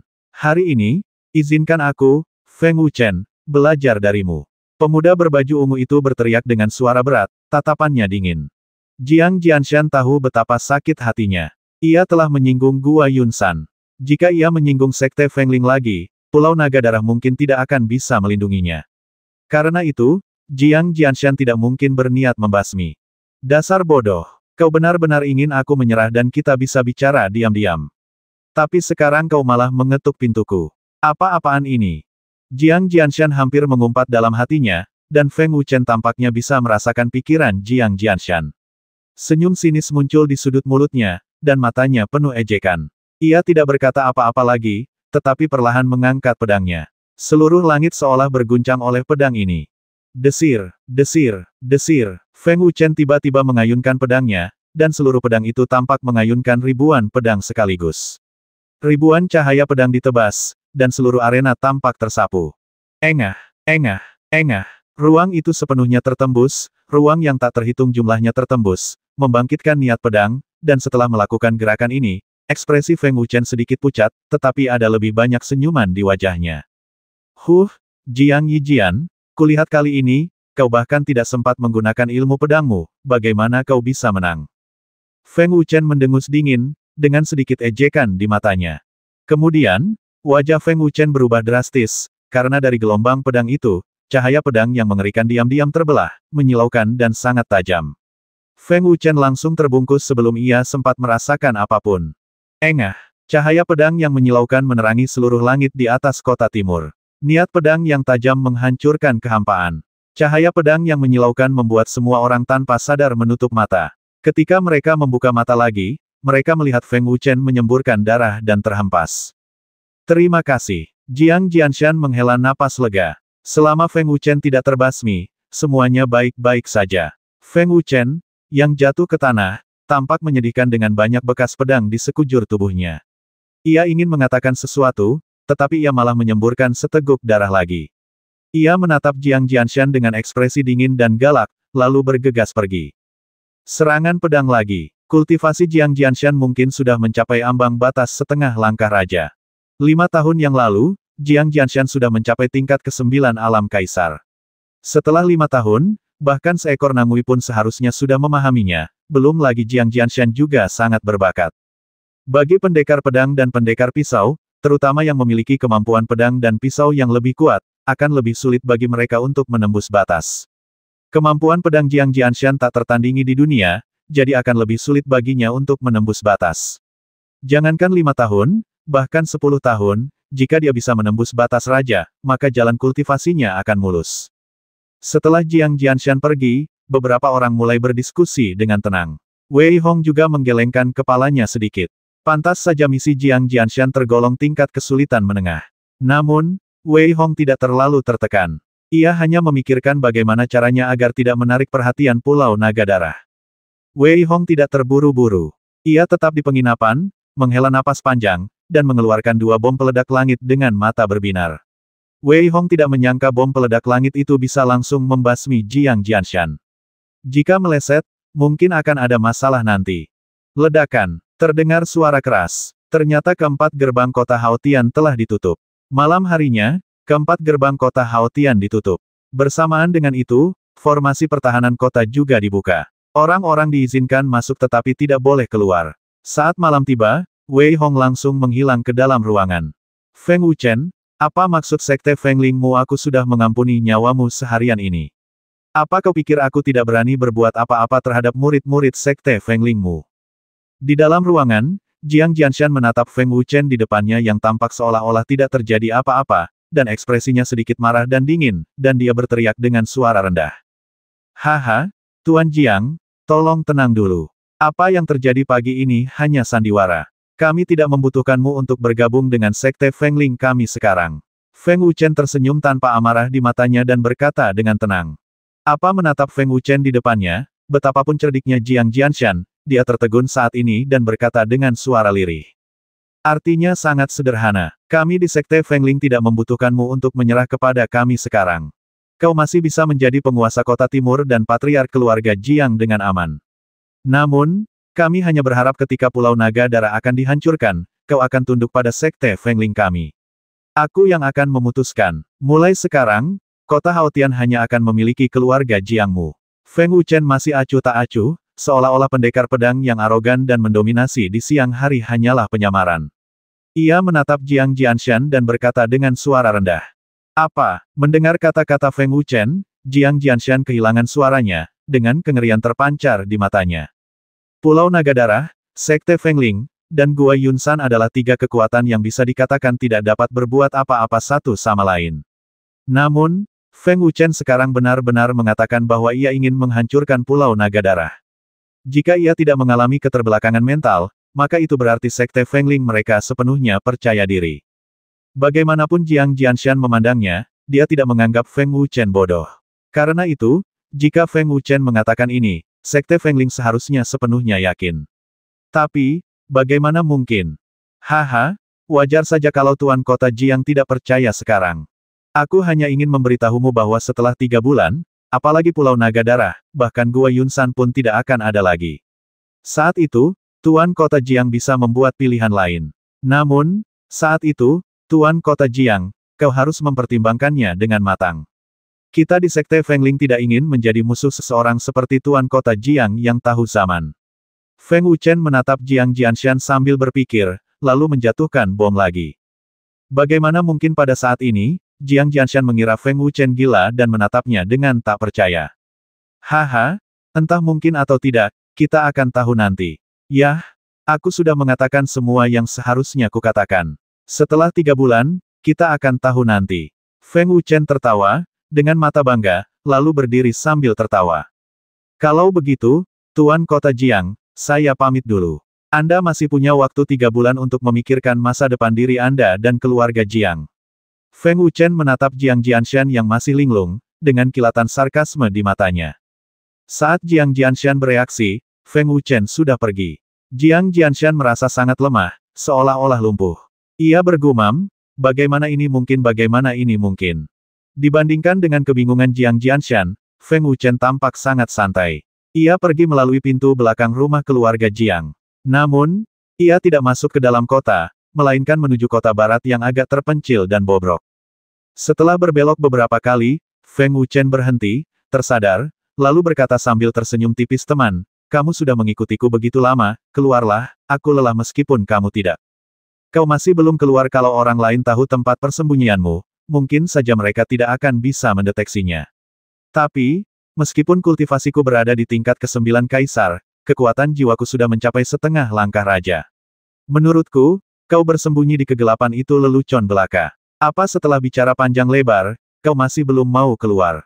Feng Wuchen berkata dengan tenang. Melihat tidak ada yang keluar, Feng Wuchen pun tertawa. Kau pikir aku menipumu untuk keluar? Ya, kau memang anak yang berhati-hati, tapi sayang sekali kultivasimu terlalu rendah. Desir, Feng Wuchen menggelengkan kepalanya pelan dan mengangkat tangan kanannya dengan lembut. Dua niat pedang yang sangat tajam mengalir dari ujung jarinya, seolah-olah telah menghancurkan kehampaan. Sosok berpakaian biru juga keluar darinya, menggenggam kedua niat pedang di tangannya dengan satu kepalan, dan menghancurkannya dengan mudah. Kekuatan fisikmu lumayan bagus. Feng Wuchen berseru pelan, dan sedikit terkejut melihat pemuda di depannya bisa dengan mudah mematahkan serangannya. Saat itu, Wei Hong tersenyum getir di dalam hatinya, menyadari bahwa pemuda itu memang sedikit sombong. Awalnya, ia hanya ingin pergi ke keluarga Jiang untuk menyelidiki, tetapi ia tidak menyangka akan bertemu Feng Wuchen dan Jiang Jianshan yang sedang membicarakan sesuatu. Maka, Wei Hong memutuskan untuk meninggalkan Jiang Jianshan dan mengikuti Feng Wuchen.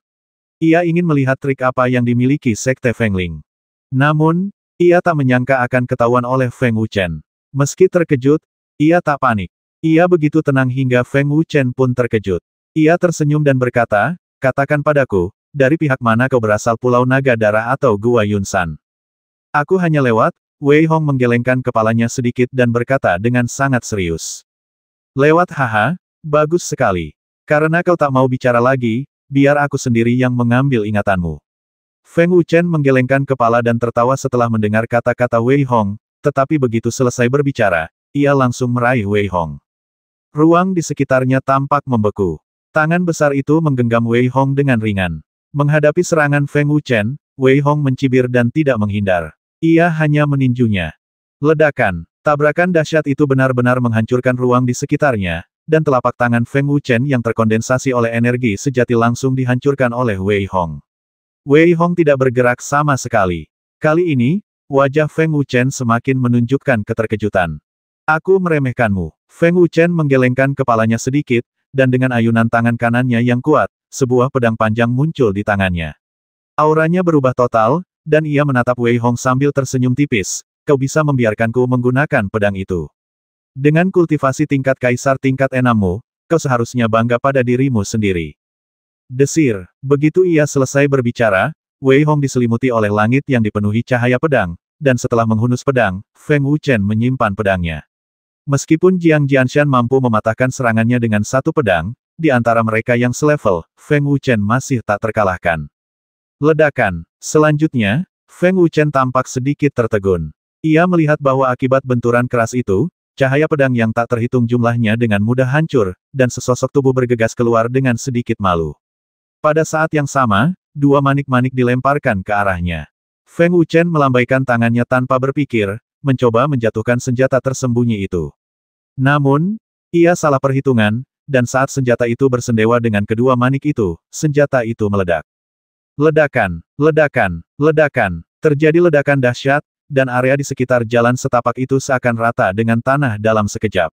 Suaranya memekakkan telinga dan langsung menggemparkan seluruh kota Haotian. Saat Feng Wuchen hendak menyerang, sebuah niat pedang datang ke arahnya. Engah, mata Feng Wuchen terbelalak lebar, dan seluruh tubuhnya terbelah dua. Feng Wuchen mungkin tidak menyadarinya sampai kematiannya. Pria di depannya tampak seperti seekor semut, tetapi sebenarnya ia telah dibasmi olehnya. Jika seseorang melihat ini, mereka mungkin tidak akan percaya. Wei Hong hanya mengambil cincin penyimpanan Feng Wuchen dan tidak menyimpan mayatnya. Ia mengandalkan mayat itu untuk melakukan sesuatu. Melihat dua bagian tubuh Feng Wuchen, Wei Hong menggelengkan kepalanya sedikit. Jangan berpura-pura bodoh di kehidupan selanjutnya. Jika Feng Wuchen tidak ceroboh, Wei Hong pasti tidak akan mudah membasminya. Itulah sebabnya Wei Hong mengikutinya. Namun, yang tidak ia duga adalah orang ini begitu ceroboh dan tidak menganggapnya serius. Setelah Wei Hong pergi, beberapa sosok datang menghampiri. Melihat jasad Feng Wuchen, raut wajah beberapa orang berubah drastis. Feng Wuchen adalah anggota sekte Fengling, dan sekarang dia meninggal di sini. Saya khawatir Jiang Jianshan tidak bisa lepas dari kecurigaan. Pada hari kedua, seluruh kota Haotian kacau balau. Cek, Jiang Jianshan ini benar-benar berani. 3 tahun lalu, dia menyinggung Gua Yunsan dan diburu oleh penduduk Gua Yunsan setiap hari. Sekarang dia berani menyinggung sekte Fengling lagi. Ya, kukira Jiang Jianshan menjadi lebih pintar setelah melepaskan Feng Wuchen, tapi siapa sangka dia masih sebodoh itu. Mungkin juga Jiang Jianshan tidak membasminya. Lagi pula, sekte Fengling cukup kuat di kota Haotian sekarang. Dalam semalam, berita pembasmian Feng Wuchen langsung menyebar, dan hampir semua orang membicarakannya. Kebanyakan dari mereka sudah yakin bahwa Jiang Jianshan lah yang mengatakannya, dan meskipun bukan Jiang Jianshan yang membasminya, tetap saja ada hubungannya dengan dia. Bagaimana caranya? Tadi malam, setelah Feng Wuchen terbasmi, Jiang Jianshan menerima berita itu dan terjaga sepanjang malam. Semua orang mengira dialah pelakunya, tetapi Jiang Jianshan tahu bahwa dia tidak melakukan apa-apa, dan itulah mengapa dia sangat ketakutan. Jika Jiang Jianshan sendiri yang bertindak, tidak apa-apa, dia tidak akan begitu takut. Tapi sekarang, bukan dia yang bertindak sama sekali. Jadi, kecuali sekte Fengling, Gua Yunsan, dan Pulau Naga Darah adalah dua kemungkinan. Bagaimana ini bisa terjadi? Siapa yang berkomplot melawanku? Gumam Jiang Jianshan. Dibandingkan dengan Pulau Naga Darah, ia berharap itu adalah Gua Yunsan. Kalau tidak, jika ia menyinggung Pulau Naga Darah lagi, keluarga Jiang akan benar-benar hancur. Apakah kamu sudah menemukannya? Di sebuah aula, seorang wanita berpakaian merah berkata dingin dengan niat membasmi terpancar di matanya. Tuan? Belum. Setelah Tuan Feng selesai berbicara dengan keluarga Jiang tadi malam, mata-mata yang kami kirim ke keluarga Jiang jelas melihat Tuan Feng pergi dengan selamat. Namun, kemudian, Tuan Feng tiba-tiba mempercepat lajunya dan kami tidak berhasil menyusul. Di ujung aula, seorang prajurit berpakaian hitam menjawab dengan hormat, suaranya rendah dan sedikit gemetar. Sudah hampir 10 jam dan kalian masih belum menemukan jawabannya. Apa gunanya kalian? Mata wanita berbaju merah itu dipenuhi niat membasmi, dan tangan kanannya menyerang dengan ganas. Prajurit berbaju hitam itu hancur berkeping-keping dengan jeritan melengking, dan darah berceceran di seluruh aula. Pada saat ini, seorang gadis yang sedikit lebih muda yang duduk di bawah berdiri dan berkata, "Kakak senior Zhou, tidak perlu diselidiki. Itu pasti Jiang Yijian dari keluarga Jiang. Kita harus menghabisi keluarga Jiang." "Wei Fu, duduklah." Wanita berbaju merah itu menatap gadis muda di depannya dan berteriak dengan tegas. Kalau itu Jiang Yijian, dia bisa saja langsung membasmi Wu Chen saat kompetisi kemarin, dan tidak perlu menunggu sampai malam untuk membasminya. Lagi pula, Jiang Yijian sudah tidak punya nyali untuk menjadi musuh sekte Fengling kita lagi. Wanita berbaju merah itu berteriak dingin. Meskipun hatinya sangat sedih dan marah, ia tidak dibutakan oleh kebencian. "Lalu, kakak senior, apakah kau akan membiarkan keluarga Jiang pergi begitu saja?" tanya Wei Fu dengan sedikit bingung. "Lepaskan dia Hu, kita masih butuh Jiang Yijian sekarang. 3 bulan lagi, setelah Pulau Naga Darah dan Gua Yunsan hancur total, aku ingin melihat seberapa kuat pedangnya." Wanita berbaju merah itu terdiam sejenak, lalu berkata, "Wei Fu, kau harus pergi ke keluarga Jiang sekali saja.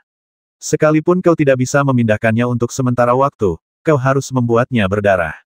Nyawa Wu Chen tidak boleh hilang sia-sia." "Baik, kakak senior Zhou." Mendengar kata-kata wanita berbaju merah itu, mata Wei Fu berbinar gembira dan ia berlari keluar dengan penuh semangat.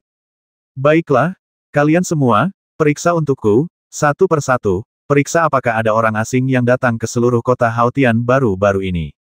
Periksa untukku satu persatu, aku ingin tahu siapa yang membasmi Wu Chen." Para wanita di bawah, melihat ekspresi marah suster senior Zhou, tidak berani mengatakan apapun dan segera pergi. Ketika hanya tersisa perempuan berbaju merah di aula, perempuan berbaju merah yang tadi begitu garang dan mengesankan, tiba-tiba merasa seluruh tenaganya terkuras.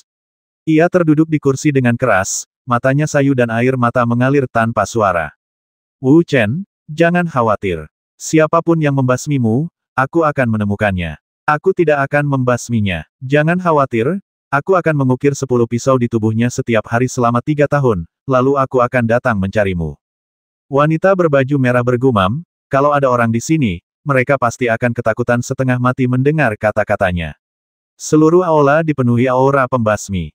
"Manajer, bagaimana Pulau Naga Darah kita harus menanggapi masalah ini?" Di sisi lain, pasukan Pulau Naga Darah yang ditempatkan di kota Haotian juga berdiskusi dengan suara rendah. Hanya ada seorang prajurit gemuk yang duduk di kursi utama, dengan mata berbinar dan senyum di wajahnya, seolah-olah ia tak akan pernah marah. Namun, mereka yang mengenalnya dengan baik tak berani meremehkannya, karena senyum namun belati tersembunyi di balik senyumnya tak cukup untuk menoleransi pria gemuk ini. Dia adalah Fatizu, kepala pelayan yang dikirim oleh Pulau Naga Darah ke kota Haotian. Saat itu, mata Fatizu berbinar-binar sambil tersenyum dan ia menggelengkan kepalanya pelan. "Haruskah kita menjawab?" Orang-orang di bawah tampak bingung, dan prajurit berwajah persegi yang berbicara lebih dulu bertanya, "Manajer, Sekte Fengling jelas ingin memecah belah kota Haotian lagi. Bukankah kita harus menanggapinya?" "Haha, kita tidak perlu melakukan apa-apa sekarang. Zhou Hongyan ada di sini. Hehe, Feng Wuchen sudah mati. Dia mungkin akan gila. Begitu dia gila, dia akan kehilangan akal sehatnya. Kita tinggal menonton saja," kata Fatizu sambil tersenyum. "Kalian hanya perlu mengawasi orang-orang dari Sekte Fengling. Aku yakin mereka tidak akan merepotkan Jiang Jianshan. Kirim seseorang untuk memberitahu Jiang Jianshan bahwa keluarga Jiang bisa bersantai di Pulau Naga Darah kita. Namun, jika dia berani menyakiti Xiaoxi, lebih dari 10.000 anggota keluarga Jiang dan 18 cabangnya akan musnah." Meskipun Fatizu masih tersenyum, niat membasmi dalam kata-katanya membuat orang merasa merinding. Ya, aku akan segera pergi. Jiang Jianshan sudah mengkhianati Gua Yunsan. Kecuali dia mengalami keterbelakangan mental, dia tidak akan berani mengkhianati kita. Kalau tidak, hehe. Prajurit berwajah persegi itu berkata dengan hormat. Di akhir, ada niat membasmi yang kuat dalam kata-katanya. "Baiklah, kalian semua keluar. Aku juga sangat penasaran siapa yang membasmi Feng Wuchen. Jika memang benar dia dari Gua Yunsan, maka kita harus mengevaluasi ulang Gua Yunsan." Fatizu menyipitkan matanya, kilatan cahaya melintas di matanya, dan melambaikan tangannya sedikit. Siapa dia? Jiang Jianshan tidak berani menyinggung Sekte Fengling. Di daerah ini, mungkin hanya ada Gua Yunsan. Tapi, apakah Gua Yunsan memiliki kekuatan sehebat itu dengan kultivasi di bawah tingkat Raja Fatizu menggelengkan kepalanya sedikit dan bergumam. "Haha, sudah dengar istri Feng Wuchen, Zhou Hongyan, ada di sini." "Hehe, Kali ini akan ada sesuatu yang menarik untuk ditonton. Di dalam restoran, ada seseorang yang tertawa dan berkata, Zhou Hongyan, apakah dia anak ajaib dari Sekte Fengling? Zhou Hongyan, seseorang di restoran tiba-tiba berkata dengan suara lirih. Ya, itu dia. Dia mulai berlatih bela diri pada usia 3 tahun, dan mencapai tingkat kehormatan bela diri pada usia 10 tahun. Keahlian pedangnya hampir mencapai tingkat keberhasilan yang rendah. Kemudian, 10 tahun kemudian, dia melesat secepat roket dan mencapai tingkat kaisar. 3 tahun kemudian, dia mencapai tingkat ke-9 kaisar. Jika dia tidak bertemu Feng Wuchen, saya khawatir Zhou Hongyan sudah mencapai tingkat penguasa. Ya, status Zhou Hongyan di Sekte Fengling cukup tinggi. Dia sedang menunggu Feng Wuchen. Mereka berdua ingin mencapai tingkatan raja. Kudengar Zhou Hongyan sudah meminta pil transformasi 9 penentang langit untuk Feng Wuchen, agar dia bisa mencapai tingkatan raja tahun ini. Sayang sekali. Kali ini, Zhou Hongyan mungkin menjadi gila. Terjadi banyak diskusi di restoran, dan pria besar yang berbicara lebih dulu mencibir, siapa lagi yang bisa membasmi Feng Wuchen dengan pedang selain Jiang Jianshan, tapi, kudengar Zhou Hongyan cukup cantik, apalagi usianya, dia baru 26 tahun. Hehe, favoritku. Jangan bicara. Kalau Sekte Fengling dengar, aku khawatir kau akan mendapat masalah. Mendengar ucapan pria besar ini yang begitu tidak bermoral, wajah orang-orang di restoran itu sedikit berubah, dan mereka berbisik-bisik untuk membujuknya. Apa yang kau takutkan? Mulutku ada di tubuhku, jadi aku tidak boleh membicarakannya. Lagi pula, Sekte Fengling selalu menjadi sekte yang damai. Aku tidak percaya Zhou Hongyan berani melakukan apapun padaku. Pria berwajah bulat itu mendengus dingin. Kultivasinya berada di tingkat ke-9 tingkat kaisar, jadi dia jelas tidak takut. Namun, Feng Wuchen memang pantas mati. Kenapa dia datang ke sini dengan wanita secantik itu di pelukannya? Siapa tahu, Zhou Wuyan mungkin berselingkuh. Pria berwajah bulat itu jelas bertindak terlalu jauh dan berteriak lagi. Desir, desir, desir. Tiba-tiba, seluruh restoran tampak hening, tetapi aura pedang yang tak berujung merasuki restoran, dan seluruh udara hancur berkeping-keping. Di bawah tatapan ngeri semua orang, suara seseorang yang naik ke atas terdengar. Dah.